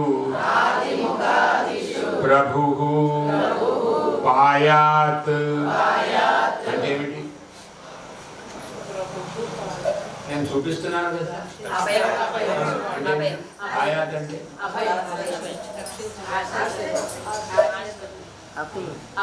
ఇంకొక మాట చెప్పండి అనండి. రక్షించు అన్నారు. ఇది భగవంతుని రక్షను కోరే స్తోత్రం. ముందు చెప్పలేదు కాబట్టి మీరు లేకపోతే ఎప్పుడో చెప్పేవారు. నృసింహ అది అసురయూథపారి విముంచతో యస్య మహాట్టహాసం దిశో వినేదుః న్యపతంశ్చ గర్భాః రక్షతు. అంటే ఏమిటి? రక్షించుగాక. రక్షతు అసౌ మా అంటే ఏమిటి? నన్ను. అబ్బా సంస్కృతం వచ్చేస్తాను. అధ్వని యజ్ఞకల్పః స్వదంష్ట్రయా ఉన్నీతధరః వరాహః. ఏమర్థమైంది? భూమిని ఎవరు ఏం చెయ్యాలి? ఎక్కడ?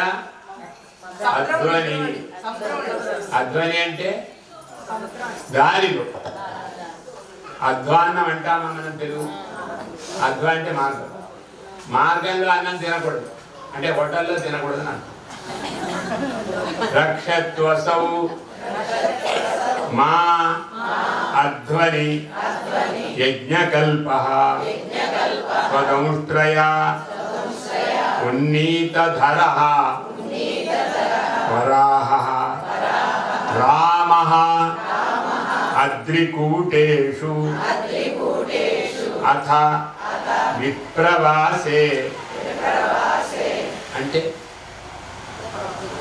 విప్రవాసే. విప్రవాస అంటే రెండు అర్థాలు చెప్పు. విప్రులు అంటే బ్రాహ్మణులు. బ్రాహ్మణులు ఉండే చోట ఎవరు రక్షించాలి? రాముడు అంటే పరశురాముడు. మన రాముడు అందరికీ రాముడు కదా, కానీ పరశురాముడు బ్రాహ్మణుల దగ్గర ఎక్కువ ఉంటాడు. ఎందుకుంటాడు అంటే క్షత్రియులంతా అపకారం చేశారు కాబట్టి. లేకపోతే అతను కూడా అందరి దగ్గర ఉండేవాడు. కానీ క్షత్రియులు అపకారం చేసేస్తే ఇంకా అందరి మీద నమ్మకం పోయి వాడు లేకుండా చేసి కోపంతో ఉన్నాడు కాబట్టి బ్రాహ్మణులకు అపకారం చేశాడు కాబట్టి క్షత్రియుడిని సంహరించి ఆ కోపంతో ఉన్నాడు కాబట్టి రాముడితో కూడా విరోధం పెట్టుకున్నాడు. కాబట్టి అక్కడ విప్రవాసే అంటే అదొకటి. ప్రవాసే అని రెండో అర్థం. బ్రాహ్మణుడు ఉండే చోట ఉంటాడు, ఎవ్వరూ లేని చోట తెలియని ఊళ్ళల్లో ఉండేటప్పుడు పరశురాముడిని మనకు ప్రార్థించాలి అని అర్థం. విప్రవాసే విప్రవాసే. ప్రవాస భారతీయులు అంటారు కదా, మన దేశం కాని దేశంలో ఉండేటప్పుడు పరశురాముడిని ప్రార్థించాలి. సలక్ష్మణో అవ్యాత్ భరతాగ్రజో అస్మాన్ మాం ఉగ్రధర్మాత్ అఖిలాత్ ప్రమాదాత్ నారాయణః పాతు నరశ్చ హాసాత్ దత్తస్తు అయోగాత్ అథ యోగనాథః పాయాత్ గుణేశః కపిలః కర్మబంధాత్ కర్మబంధాత్ కర్మబంధాత్ కర్మబంధముల నుంచి రక్షించాలి. సనత్ కుమారోవతు కామదేవాత్ హయశీర్షాః మాం పథి దేవహేళనాత్ పాయాతు గుణేశః కపిలః కర్మబంధాత్ దేవర్షివర్యః పురుషార్చనాంతరాత్ ఊర్మో హరిర్మాం నిరయాదశేషాత్ ధన్వంతరిర్ భగవాన్ పాతు అపథ్యాత్. రోగం ఎందుకు వస్తుందో చెప్పారు. ఇలా వివరిస్తే చాలా ఉంటుంది. అపథ్యము వల్ల రోగాలు వస్తాయి. తినవలసింది తినకపోగా తినకూడదు తింటే అపథ్యం వల్ల రోగాలు వస్తాయి. కాబట్టి ధన్వంతరి రక్షించాలి. బుద్ధస్తు పాషండగణాత్ ప్రమాదాత్ కల్కిః కలేః కాలమలాత్ ప్రపాతు ధర్మావనాయ గురుకృతావతారః. ఈ విధంగా ఇన్ని రకాలుగా నన్ను రక్షించాలి భగవంతుడు అని ఆ భగవంతుని యొక్క గుణగణాలన్నింటినీ కూడా చెప్పి ఈ విధంగా రక్షించాడు ఈ విశ్వరూపుడు. అప్పుడు ఆ విశ్వరూపుడు సమయం అయిపోయింది. ఈ సమయం కాదు, తన సమయం అయిపోయింది. దేవతలకు ఉపకారం చేసే సమయం అయిపోయింది. అందువల్ల అతడు మెల్లగా ఇక రాక్షసులతో వాడికి ఉపకారం చేశాడు. వాడికి విజయం వచ్చేసింది. వాళ్ళంతా ముందుకు వెళ్ళారు. ఇప్పుడు ఇంకా బృహస్పతి రాలేదు. జరిగింది ఏమిటంటే, దేవతలకు ఎలా ఆహుతులు ఇస్తున్నాడో విశ్వరూపుడు, రాక్షసులకు కూడా ఆహుతులు ఇస్తున్నాడు యజ్ఞంలో. ఇంద్రాయ స్వాహ అని ఇంద్రుడికి ఎలా ఇస్తున్నాడో, అప్పుడు హిరణ్యకశిపుడు రాదు. ఆ హిరణ్యకశిపే స్వాహ అని కూడా అతను పెడుతుంది. ఈ ఆహుతులు అక్కడికి పెడుతున్నాయి, ఇక్కడ పెడుతున్నాయి.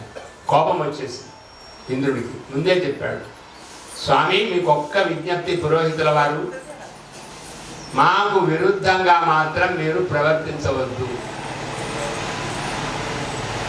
మాకు బాధను కలిగించే పని మాత్రం చేయవద్దు. ఆయన కూడా అన్నాడు, నేను మీకు పౌరోహిత్యం చేస్తాను కానీ నన్ను వద్దంటే నేను ఊరుకోను. కాబట్టి నాకు ఇష్టం వచ్చినట్టుగా నన్ను చెయ్యనిస్తే నేను మీకు పౌరోహిత్యం చేస్తాను అని అన్నాడు అతను కూడా. కానీ ఇక్కడ రెండూ పోయినాయి వ్రతాలు. వీళ్ళ వ్రతం పోయింది, వాళ్ళ వ్రతం పోయింది. అతనేమో రాక్షసులకు ఇస్తున్నాడు, వీళ్ళేమో అనలేకుండా ఇంకా ఏమంటాం, పురోహితులు అని అనకూడదన్నారు కదా, ఏమో చెయ్యాలి. ఆలోచించి ఆలోచించి ఖడ్గం తీసుకొని కంఠాన్నే ఛేదించేసేసాడు ఇంద్రుడు. పురోహితుడు బ్రాహ్మణుడు మంత్రాలన్నీ చేసి విజయాన్ని పొందాడు. కానీ ఇలా కంఠాన్ని ఛేదించేసరికి అతని యొక్క శరీరంలో నుంచి 3 పక్షులు వచ్చి బయటికి వెళ్ళిపోయాయి. అంటే ఆ ప్రాణాలు 3 రకాలుగా ఉండే ప్రాణాలు, పిచ్చుకల్లాగా, అలాగే కాటుక పక్షిలాగా, ఖంజరీటం కుంటి పక్షిలాగా, అలా 3 కుంటి పక్షులను ఉంటాయి. కాటుక పక్షి అని ఒకటి ఉంటుంది. చితు ఇక్కడ ఊళ్ళో ఉన్నాయా పిచ్చుకలు? ఉన్నాయి, ఇక్కడే ఉంటే మంచిది. కాబట్టి ఆ పిచ్చుకలు 3 ఉన్నాయి. మీకు నమస్కారం, మీరు మా ఊళ్ళల్లో ఉండడం లేదు కాబట్టి ఇక్కడ అలా ఉండేటువంటి ఆ పక్షుల రూపంగా వెళ్ళిపోయినాయి. ఆ తర్వాత ప్రాణాలు పోయినాయి కానీ చంపినటువంటి పాపం వచ్చేసింది. పాపం ఉండదు కదా, ఇంద్రుడికి బుద్ధి లేదు. నేను హాయిగా నేను ఏం చేసేవాడిని కాదు అని అనుకోవాలి కదా. పాపం చేసినప్పుడు నేను చెయ్యలేదనే బుద్ధి రాదు మనకు కూడా. మనము అసూయతో అసహనంతో ఏ తప్పులు చేస్తామో, నేను తప్పులు అంటే తప్పించుకోవడానికి చేయలేదంటాము వేరే విషయం, కానీ మనను తప్పు చేశానంటే ఒప్పుకోవాల్సి వస్తుంది. ముందు అందరి దగ్గర ఒప్పుకోకపోవచ్చు, మనస్సు దగ్గర మాత్రం ఒప్పుకోవాలి, మన బుద్ధిలో మాత్రం ఒప్పుకుంటాం. కాబట్టే పాపాలు ఇంద్రుడికి కూడా పాపం వచ్చింది, బ్రహ్మహత్య పాపం వచ్చింది. వెంటనే ఏం చేయాలో తెలియదు. అప్పుడు అందరూ పిలిపించి మేము ఒక యాగం చేస్తాము, అశ్వమేధ యాగం, నువ్వు చెయ్యి. మరి ఎలా చేస్తారు? పురోహితుడు లేదు కదా, ఇప్పుడు వెతుకుదాం. అక్కడ పురోహితుడి గారికి, గురువు గారికి కూడా కొంత ఆలోచన వచ్చింది. మన వాళ్ళను వదిలేస్తే వేరే వాళ్ళను పెట్టుకుంటారు, కాబట్టి మన వాళ్లకు మనము ఉపకారం చేసుకోవాలి అని గురువు కూడా కోపం తగ్గింది. అలాగే నేను ఇంద్రుడిని కాపాడకపోతే ఎవరు కాపాడుతారు అని దయతో పాపం తనకు అవమానం జరిగిన పౌరోహిత్యం చేయడానికి వచ్చాడు. యజ్ఞయాగాదులు చేసి, అశ్వమేధ యాగాలు చేసి ఇంద్రుడికి పాపాన్ని పోగొట్టేశాడు. అయిపోయింది. ఆ తర్వాత ఈ త్వష్ట ప్రజాపతి, ఆ త్వష్ట ప్రజాపతి అతనికి కోపం వచ్చింది. ఇంద్రుడు నా పిల్లవాడిని విశ్వరూపుణ్ణి సంహరిస్తాడా? ఆ సంహరించినటువంటి అతనికి నేను ప్రాయశ్చిత్తం చెయ్యాలి అని అనుకొని అతడు వెంటనే ఏం చేశాడు? ఇంకొక పిల్లవాడిని నేను కంటాను, ఒక యాగం చేశాడు. త్వష్ట ప్రజాపతి అంటే విశ్వరూపుడి యొక్క తండ్రి. ఇంద్రుడిని చంపేటువంటి కుమారుడు నాకు కలగాలి అని మనస్సులో పెట్టుకున్నాడు. మనస్సులో పెట్టుకొని హోమం చేశాడు. ఆ హోమం చేసేటప్పుడు ఆవేశంగా సరిగ్గా స్వరాలు పలకకుండా తప్పు స్వరాలను పలికాడు. అయితే ఏమైందంటే ఇంద్రుని చేత చంపబడవలసి వచ్చినటువంటి పిల్లవాడు పుట్టాడు. ఇంద్రుడిని చంపే పిల్లవాడిని పుట్టాలి అని మనస్సులో సంకల్పం చేసుకున్న అతని సంకల్పం మారిపోయి ఇంద్రుడి చేత చచ్చే పిల్లవాడిని పొందాడు. ఆ విధంగా వృత్రాసురుడు అనే పేరుతో పుట్టాడు. ఆ వృత్రాసురుడు పూర్వము ఒక గంధర్వుడు, చిత్రకేతు అనే పేరు కలిగిన గంధర్వుడు. అతడు చాలా ధర్మాత్ముడు, ప్రజలందరినీ కూడా చక్కగా పరిపాలించేవాడు. కానీ అతను మహాజ్ఞాని. అతడు కూడా అశ్వమేధ యాగం అనే యాగాలన్నీ చేశాడు. మహాజ్ఞాని. ఆ జ్ఞాని అయినటువంటి ఆ విశ్వరూపుడు హఠాత్తుగా ఒకసారి ఒక సభకు వెళ్ళాడు. అక్కడ పార్వతీ పరమేశ్వరులు నగ్నంగా కూర్చున్నారు. నగ్నంగా కూర్చుంటే ఏమిటి వీళ్ళకు బుద్ధి ఉందా లేదా, పెద్ద సభ జరుగుతుంటే నగ్నంగా కూర్చున్నారేమిటి అని లోపల అనకుండా గట్టిగా అనేశాడు. పరమేశ్వరుడు ఏమీ సమాధానం చెప్పలేదు, కానీ పార్వతి మాత్రం వెంటనే సమాధానం చెప్పింది. మేము లోకపాలకులం, మమ్ము శాసించేది నువ్వా, మేము లోకాన్ని పరిపాలించాలా?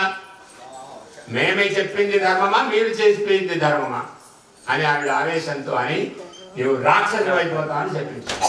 ఆ రాక్షసుడే వృత్రాసురుడుగా జన్మించాడు. ఇంద్రునికి అప్పుడు మళ్ళీ బృహస్పతి చెప్పాడు ఏం చెయ్యాలి. అప్పుడు వజ్రాయుధాన్ని సంపాదించాలి. ఆ వజ్రాయుధం ఎక్కడ లభిస్తుంది? దధీచి అనే ఒక మహర్షి ఉన్నాడు, ఆయనను కోరండి. ఆయనకు ఒంటి మీద శ్రద్ధ ఉండదు. ఆయన కోరితే ఆయన వెన్నెముక ఇస్తాడు. ఆ వెన్నెముకతో మీరు యుద్ధం చేయండి. అక్కడ నముచి అనే ఒక రాక్షసుడు వస్తాడు, వాడిని ఎవరు చంపలేరు. ఈ వజ్రానికి తడిసినది తడవనిది అయిన ఒక వస్తువుతో చంపడం అనేది, చనిపోవడం అనేటువంటి ఒక వరం ఉంది. ఏం చేస్తారు చెప్పండి? తడిసినది కావాలి, తడవనిది కావాలి, వజ్రానికి పూయాలి. ఏమిటది? మామూలుగా ఆలోచించండి. తడిసింది అవుతుంది, తడవనిది అవుతుంది. మీరు చెప్పండి రహస్యం ఏది? నురగ. ఇప్పుడు చెప్పండి మీరు. ఫేనం అని చెప్పారు. ఫేనం అంటే నురగ. ఈ నురగను రాసేశారు. వెంటనే నముచిని సంహరించాడు.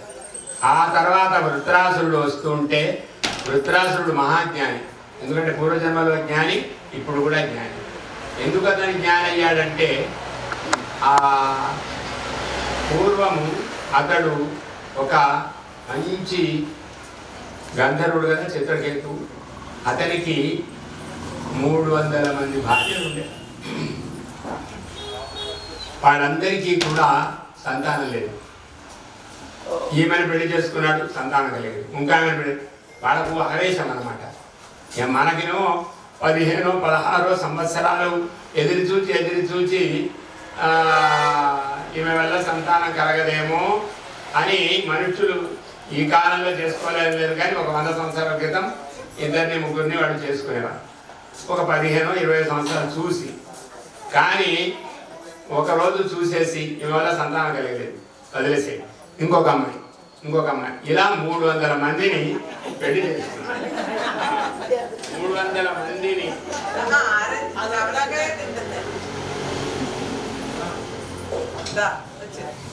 300 మందిని పెళ్లి చేసుకున్నాడు. ఎవరికి సంతానం కలిగలేదు. అప్పుడు సంతానం కావాలి అని బాధతో ఇంటికి వచ్చినటువంటి అంగిరో మహర్షి, దేవలుడు అనే మహర్షి, నారదుడు అని వాళ్ళను అడిగాడు. వాళ్ళు ఏమన్నారంటే, నీకు సంతానం కలిగే యోగం లేదు అన్నారు. కాదు, సంతానం కలగవలసిందే అన్నారు. కలగవలసిందే అంటే ఏం చేయాలి? సరే, ఈ ఫలము తీసుకో, నీ భార్యకి ఇవ్వు అంటే పెద్ద భార్యకి ఇచ్చాడు. ఆమె మీద అందరికీ అసూయ. ఆమెకు సంతానం కలిగింది. అసూయ చేత వాడు విషం పెట్టి మిగతా 299 మంది ఉన్నారు కదా, వాళ్ళంతా ఒక్కటయ్యారు. ఈమె మీదనే ఎక్కువ ప్రేమ చూపిస్తున్నాడు రాదు, మన మీద ప్రేమ చూపించడం లేదు అని మెల్లగా అందరూ కలిసి విషం ఇచ్చేసి ఏమీ తెలియనట్టుగా ఉన్నారు. ఈ లోపల పిల్లవాడు పోయాడు. అప్పుడు పోతే ఏమైంది?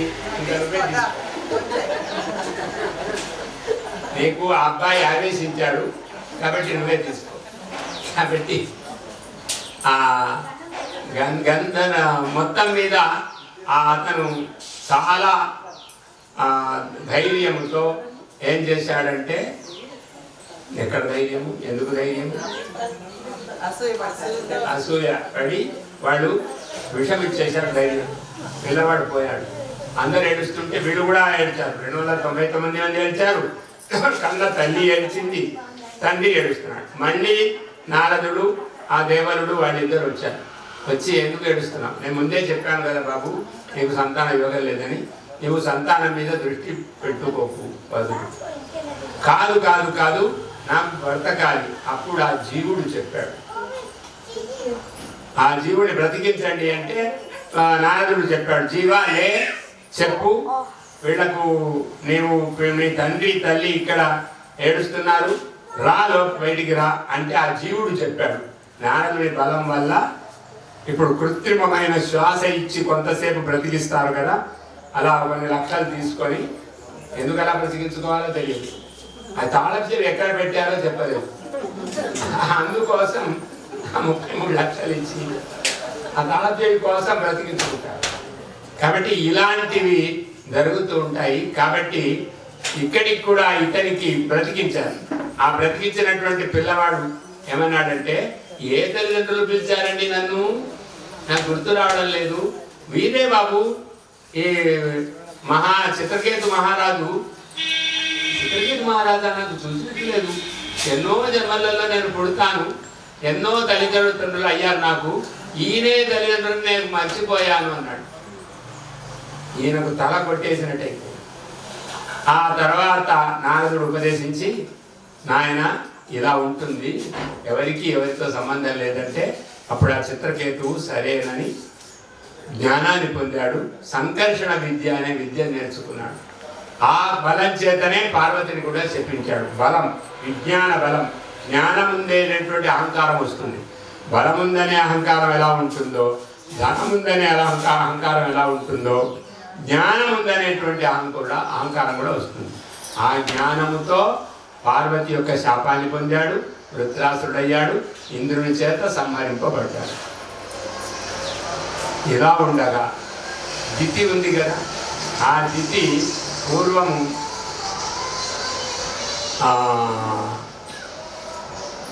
తన పిల్లవాడు ముందు మనం ఒక హిరణ్యాక్షుణ్ణి సంహరించామని గుర్తు చేసుకున్నాం కదా.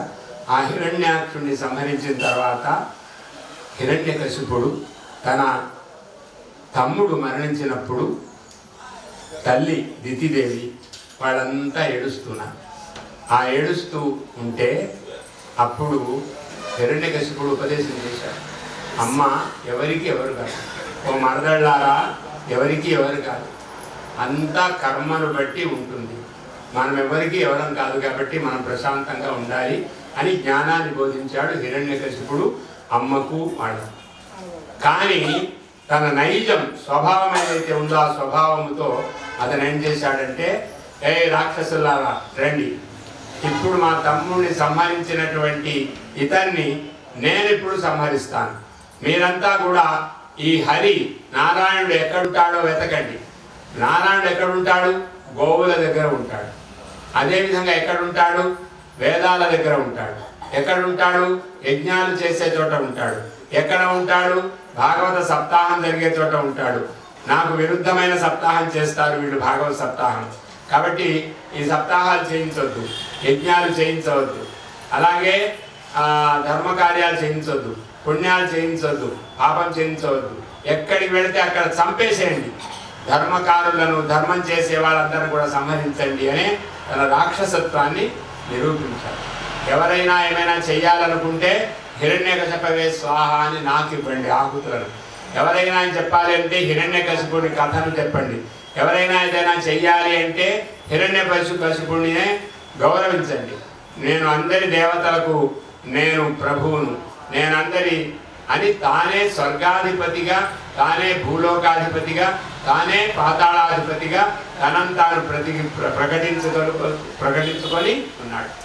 అలాంటి హిరణ్యకశిపుడు ఒక ఆలోచన చేశాడు, ఎప్పటికైనా రాక్షసులు సంహరిస్తారు, మన దేవతలు నన్ను సంహరిస్తారు, అందువల్ల నేను బ్రహ్మ కోసం తపస్సు చేయాలి అని మనస్సులో అనుకొని బ్రహ్మ కోసం తపస్సు చేస్తే ఆ బ్రహ్మ వెంటనే ఏం కావాలి అని వరం ఇవ్వడానికి వచ్చాడు. వెంటనే చెప్పాడు, నాకు మరణం వద్దు, మరణం లేకుండా చేయి, అది ఒక్కటి అడగకు అన్నాడు బ్రహ్మదేవుడు. మరి ఏం అడగాలి? ఆలోచించాడు, బాగా ఆలోచించాడు. నేను భూమిలో మరణించకూడదు, ఆకాశంలో మరణించకూడదు, మధ్యలో మరణించకూడదు, అలాగే గోళ్ళు ఉన్న వాటితో మరణించకూడదు, గోళ్ళు లేని వాటితో మరణించకూడదు. గోళ్ళు ఉన్నవాళ్ళు అన్నాడు కానీ గోళ్ళు అని చెప్పలేదు. గోళ్ళు ఉన్నవాళ్లతో మరణించకూడదు, గోళ్ళు లేని వాళ్ళతో మరణించకూడదు, అలాగే మనుష్యులతో మరణించకూడదు, రాక్షసులతో మరణించకూడదు, ఎవ్వరితో మరణించకూడదు. నీవు సృష్టించావు కదా బ్రహ్మ, నీవు సృష్టించినటువంటి ఈ సృష్టి వల్ల నాకు మరణం ఉండకూడదు, పైన మరణం ఉండకూడదు, ఇంటి లోపల మరణం ఉండకూడదు, బయట కూడా ఉండకూడదు. ఇలాంటి ఉదయం కాకూడదు, పగలు కాకూడదు, రాత్రి కాకూడదు అనివన్నీ కూడా అడిగాడు. వెంటనే ప్రకృతి ఆలోచిస్తుంది, రాత్రి పగలు కాకూడదు వీడిని చంపడానికి, లోపల బయట కాకూడదు, మధ్యలో గడప మీద వీడిని చంపాలి. ఆ తర్వాత ప్రాణము కలిగిన వాటితోనూ ప్రాణము లేని వాటితో చావకూడదు. గోటికి ప్రాణం ఉంటుంది ఉండదు, తల వెంట్రుకలకు కూడా ప్రాణం ఉంటుంది ఉండదు. కాబట్టి తల వెంట్రుకలతో చంపవచ్చు, గోళ్లతో కూడా చంపవచ్చు. నిర్ణయం అలా అయిపోతుంది. దేవతలతో మరణించకూడదు, దేవుడు కాని కొత్త వేషం వెయ్యాలి. మనుషులు కాకూడదు, మనుష్యుడు కాని వేషం వెయ్యాలి. పశు పక్షి కృమికీటకాదులు కాకూడదు, అవి కాని కొత్త వేషం వెయ్యాలి. శ్రేష్టమైన వస్తువు కాకూడదు, క్రొత్తది కావాలి. ఇదంతా దేవతల యొక్క మనస్సులో నుంచి భగవంతుడు ఆలోచించుకున్నాడు. బ్రహ్మదేవుడు వరమిస్తూ ఉన్నప్పుడే ఆలోచించుకున్నాడు. నరసింహస్వామి రూపంగా ఎక్కడ ఆవిర్భవించాలని ఆలోచిస్తూ ఉన్నప్పుడు ఇతనికి పిల్లవాడు 16 ఏళ్ళు కాదు, 8 ఏళ్ళు కాదు, 5 ఏళ్ల పిల్లవాడు. చాలా గుణవంతుడు, చాలా భక్తి శ్రద్ధలు గలవాడు. కుమారుడు పుట్టాడు. ఆ కుమారునికి చక్కగా చదువు రావాలి కదా అని గురువుల దగ్గరికి చదువు నేర్పారు. ఆ గురువులు చక్కగా చెప్పారు. కానీ ఇతని మనస్సులో ఉండే చదివే వచ్చింది, కానీ వాడు చెప్పిన విషయాలు కూడా వచ్చాయి, కానీ అది ప్రధానంగా రాలేదు. తండ్రి కుమారుడిని చూసి, నాయన ఏం చదువుకున్నావు, చక్కగా చదువుకున్నావా, అర్థమైందా? అన్నీ అర్థమైంది నాన్నగారు. వారు ఏం చెప్పారు అవన్నీ చెప్పాడు.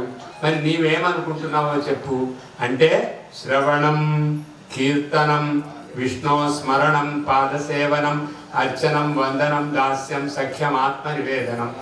ఇది నాన్నగారు నేను నేర్చుకున్నది. నా మనస్సులో ఉన్నది మాత్రం చెప్పాలి కదా. వినాలి అందరూ. ఎవరిని వినాలి? భగవంతుని యొక్క కథలను వినాలి. అనాలి అందరూ. ఎవరి యొక్క కథలను అనాలి? భగవంతుని యొక్క కథలను అనాలి. అలాగే స్మరణం చేయాలి. ఎవరి స్మరణం చేయాలి? భగవంతుని యొక్క స్మరణం చేయాలి. తర్వాత ఎవరి పాదసేవ చేయాలి? భగవంతుని యొక్క పాదసేవ. ఇంకా ఇంకా ఇంకా అనాలి. భగవంతుని యొక్క పాదసేవ చేయాలి. ఎవరి యొక్క పూజ చేయాలి? భగవంతుని యొక్క పూజ చేయాలి. ఎవరి ప్రసాదం తీసుకోవాలి? భగవంతుని యొక్క ప్రసాదం తీసుకోవాలి.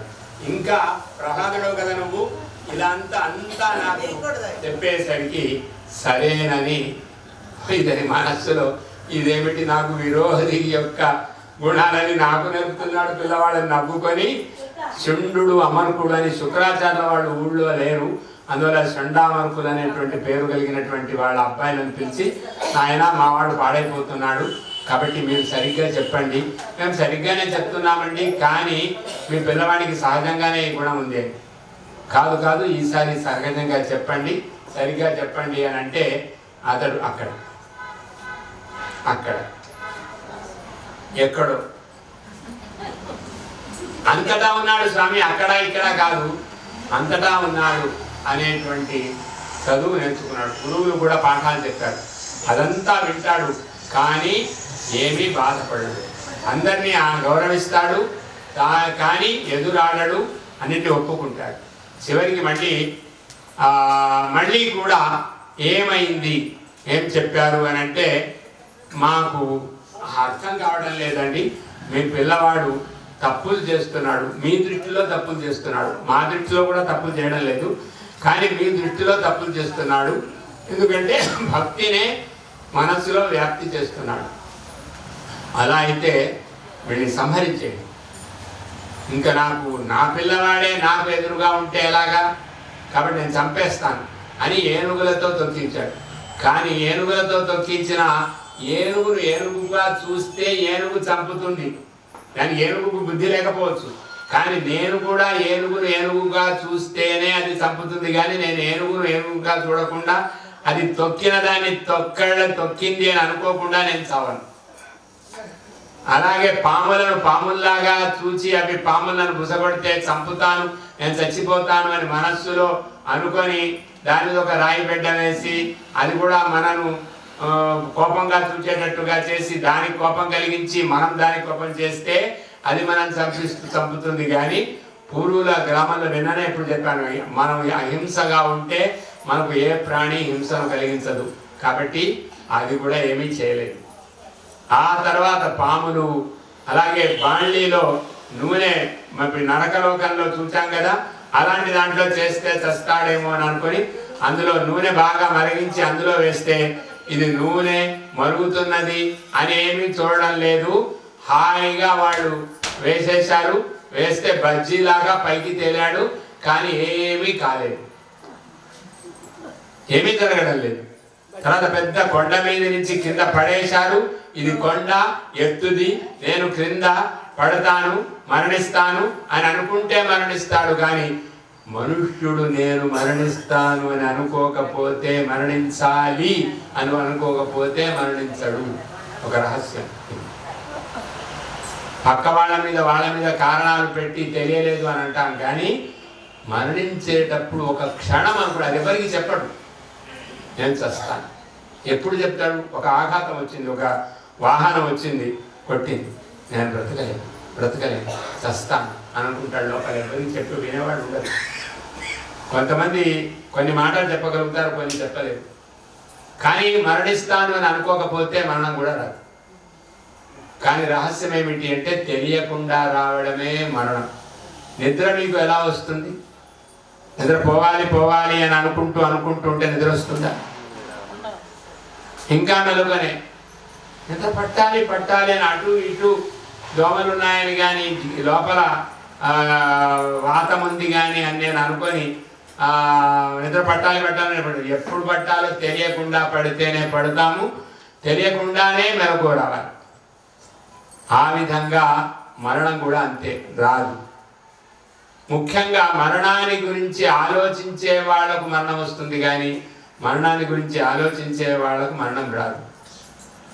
కాబట్టి ఇతడు మరణాన్ని గురించి ఆలోచనే లేదు. కేవలం ఆత్మస్వరూపుడుగా, ఇంత పూర్వం విమర్శనం అన్నాము, ఆ విమర్శనం చేశాడు ప్రహ్లాదుడు. ఆ విమర్శనం చేసడం వల్ల అతనికి మరణం జరగలేదు.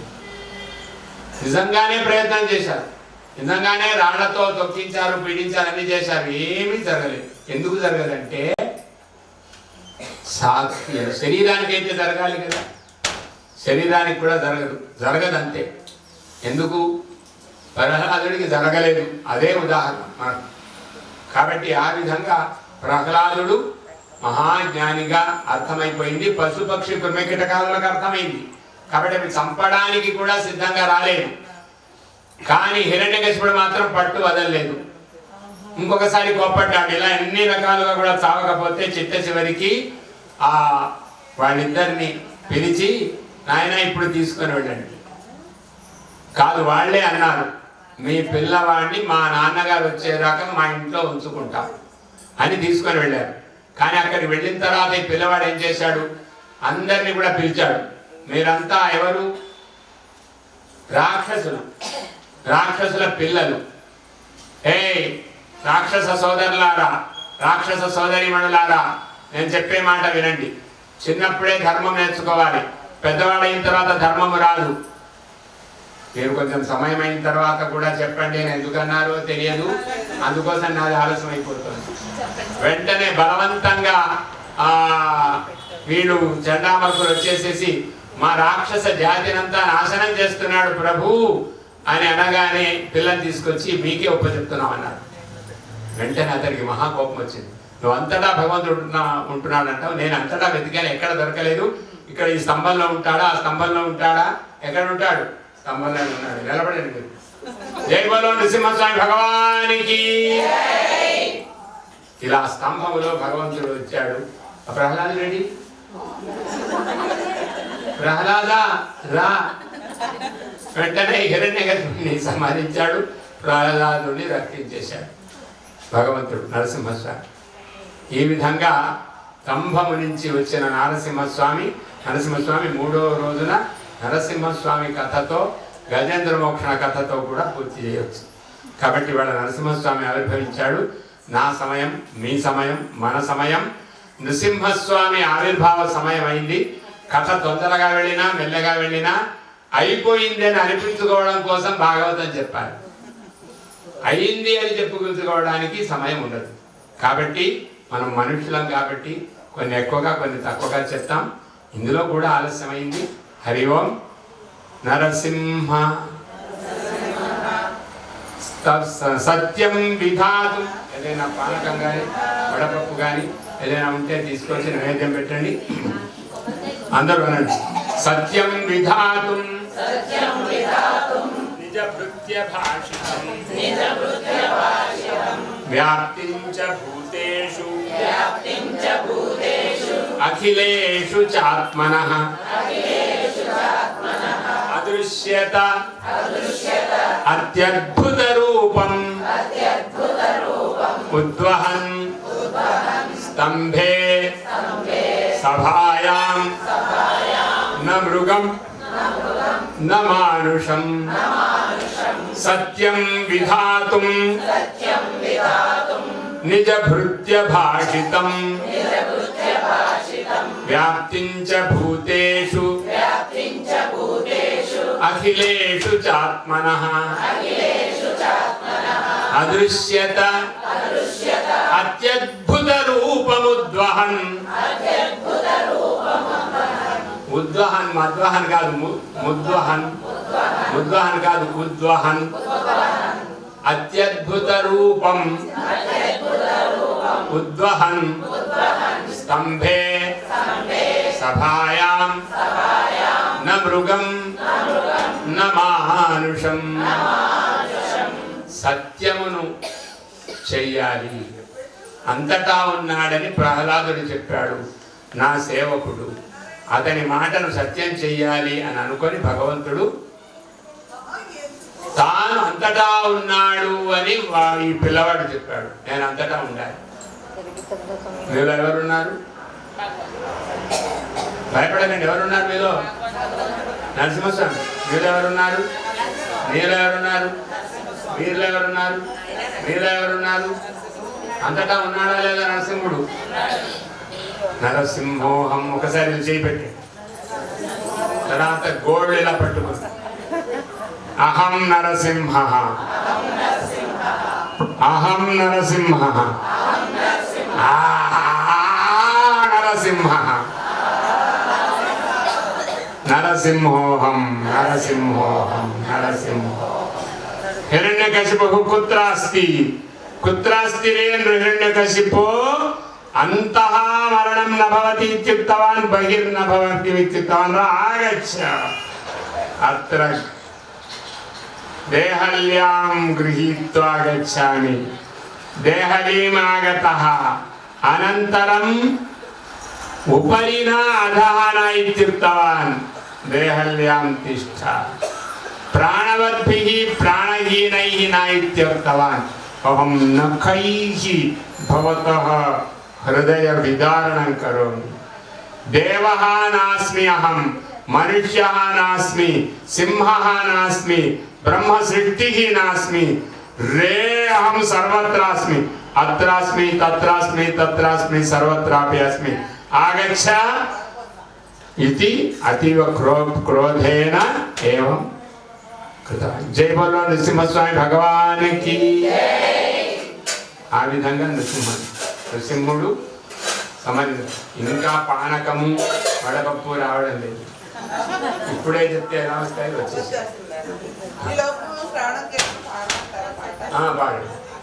నృసింహ జయ జయ నృసింహ. వందనం దాస్యం సఖ్యం ఆత్మనివేదనం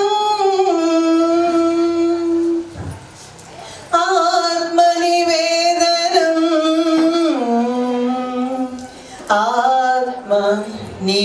ఆత్మనివేదనం.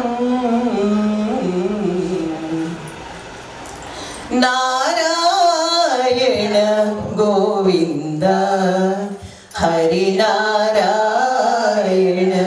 గోవింద నారాయణ గోవింద హరినారాయణ గోవింద.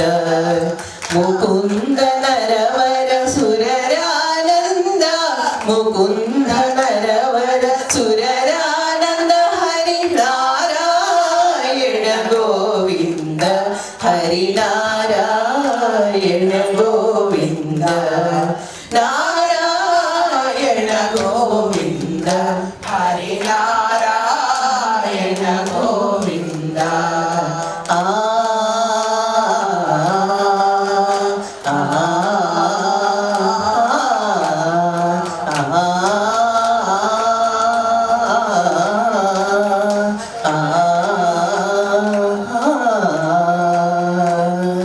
వందే మనది బుధరింద కెళిగದೆ ಬಂದರೆ ಮನಗಾನಂದ ಶ್ರವಣಂ ಆನಂದ ಪರಮ ಭಕುತಿಯಲ್ಲಿ ಹರಿಗುಣ ಕೀರ್ತಿಸಿ ಪೊರಿವನು ದೇವಕಿ ನಂದ కీర్తనం ఆనంద నారాయణ గోవింద హరినారాయణ గోవింద నారాయణ గోవింద హరినారాయణ గోవింద. ಹರಿ ಸರ್ವೋತ್ತಮ ಸುರರೊಡೆಯನೆ ಎಂದು ಸ್ಮರಿಸಲು ನಿತ್ಯಾನಂದ ಆನಂದ ಹರಿದಾಸರ ಸಂದನ ಸನ ಪುಣ್ಯವು ಹರಿಣರ ಪರಮಾನಂದ ಪಾದ ಸೇವನಂ ಆನಂದ ನಾರಾಯಣ ಗೋವಿಂದ ಹರಿನಾರಾಯಣ ಗೋವಿಂದ ನಾರಾಯಣ ಗೋವಿಂದ ಹರಿನಾರಾಯಣ ಗೋವಿಂದ ಕಂಡ ಕಂಡಲಿ ತನ್ನ ಕಂಡು ಅರ್ಚಿಸುವ ತೊಂಡರೆ ಬಿಡಲಾನೆಂದ ಅರ್ಚನಂ ಆನಂದ ಕೃಷ್ಣನ ವಂದನೆ ಅಷ್ಟಾಂಗದಿ ಮಾಡಿ ಪುಟ್ಟಿಸಿ ಪುನರಸಿ ಎಂದ ವಂದನಂ ಆನಂದ ನಾರಾಯಣ ಗೋವಿಂದ ಹರಿನಾರಾಯಣ ಗೋವಿಂದ ನಾರಾಯಣ ಗೋವಿಂದ ಹರಿನಾರಾಯಣ ಗೋವಿಂದ ಸಕಲ ಬುಧರನು ಬಗುತಿನಿ ಸೇವಿಸೆ ಮುಕುತರೊಳಗೆ ಅವನಂದ ದಾಸ್ಯಂ ಆನಂದ ಸಿರಿಯರಸನು ತನ್ನ ಪ್ರಿಯನೆಂದನ ಎನ್ನ ಮಾಯನ ದಾಟಿದೆನೆಂದ ಸತ್ಯಂ ಆನಂದ ನಾರಾಯಣ ಗೋವಿಂದ ಹರಿನಾರಾಯಣ ಗೋವಿಂದ ನಾರಾಯಣ ಗೋವಿಂದ ಹರಿನಾರಾಯಣ ಗೋವಿಂದ ತನು ಮನದನಗಳಿ ಚಿನುಮಯ ಗೊಪ್ಪಸಿ ದವನು ಹರಿಪುರಾದಲ್ಲಿ ನಿಂದ ಆತ್ಮನಿವೇದನಮಾನಂದ ನವವಿಧ ಮಗುತಿಯ ಪವನನಯ್ಯನಲ್ಲಿ ನವವಿಧ ಮಗುತಿಯ ಪವನನಯ್ಯನಲ್ಲಿ ವಿವರಿಸಿ ಮಾಡಲು ಚಂದ ಅರ್ಚನಂ ಆನಂದ ನಾರಾಯಣ ಗೋವಿಂದ ಹರಿನಾರಾಯಣ ಗೋವಿಂದ ನಾರಾಯಣ ಗೋವಿಂದ ಹರಿನಾರಾಯಣ ಗೋವಿಂದ ಮುಕುಂದ ನರವರ ಸುರರಾನಂದ ಮುಕುಂದ ನರವರ ಸುರರಾನಂದ ಹರಿನಾರಾಯಣ ಗೋವಿಂದ ಹರಿನಾರಾಯಣ ಗೋವಿಂದ ನಾರಾಯಣ ಗೋವಿಂದ ಹರಿನಾರಾಯಣ ಗೋವಿಂದ ಹರಿನಾರಾಯಣ ಗೋವಿಂದ ಹರಿನಾರಾಯಣ ಗೋವಿಂದ ಯನ್ಮಂಗಲಂ ಸಹಸ್ರಾಕ್ಷೇ ಸರ್ವಲೋಕ ನಮಸ್ಕೃತೆ ಅದಿತಿರ್ಮಂಗಳಂ ಪ್ರಾದಾತ್ತೇ ಭವತು ಮಂಗಳಂ ಶ್ರೀನ್ ವಿಕ್ರಮಾನ್ ಪ್ರಕ್ರಮತೋ ವಿಷ್ಣುರಮಿತ ತೇಜಸಃ ಯತ್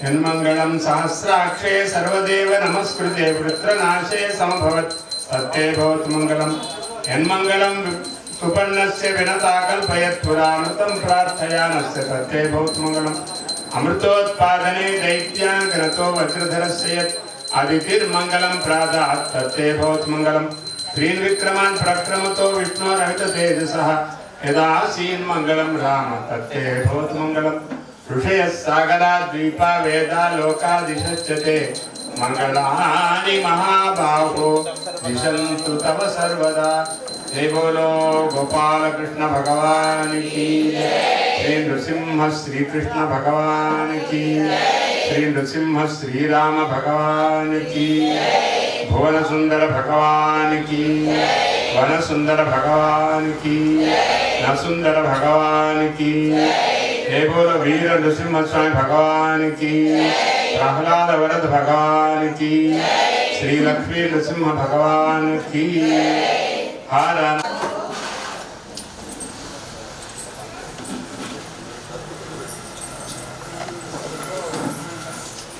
ప్రసాదం కూడా తీసుకోండి. సుష్టు ప్రహ్లాద్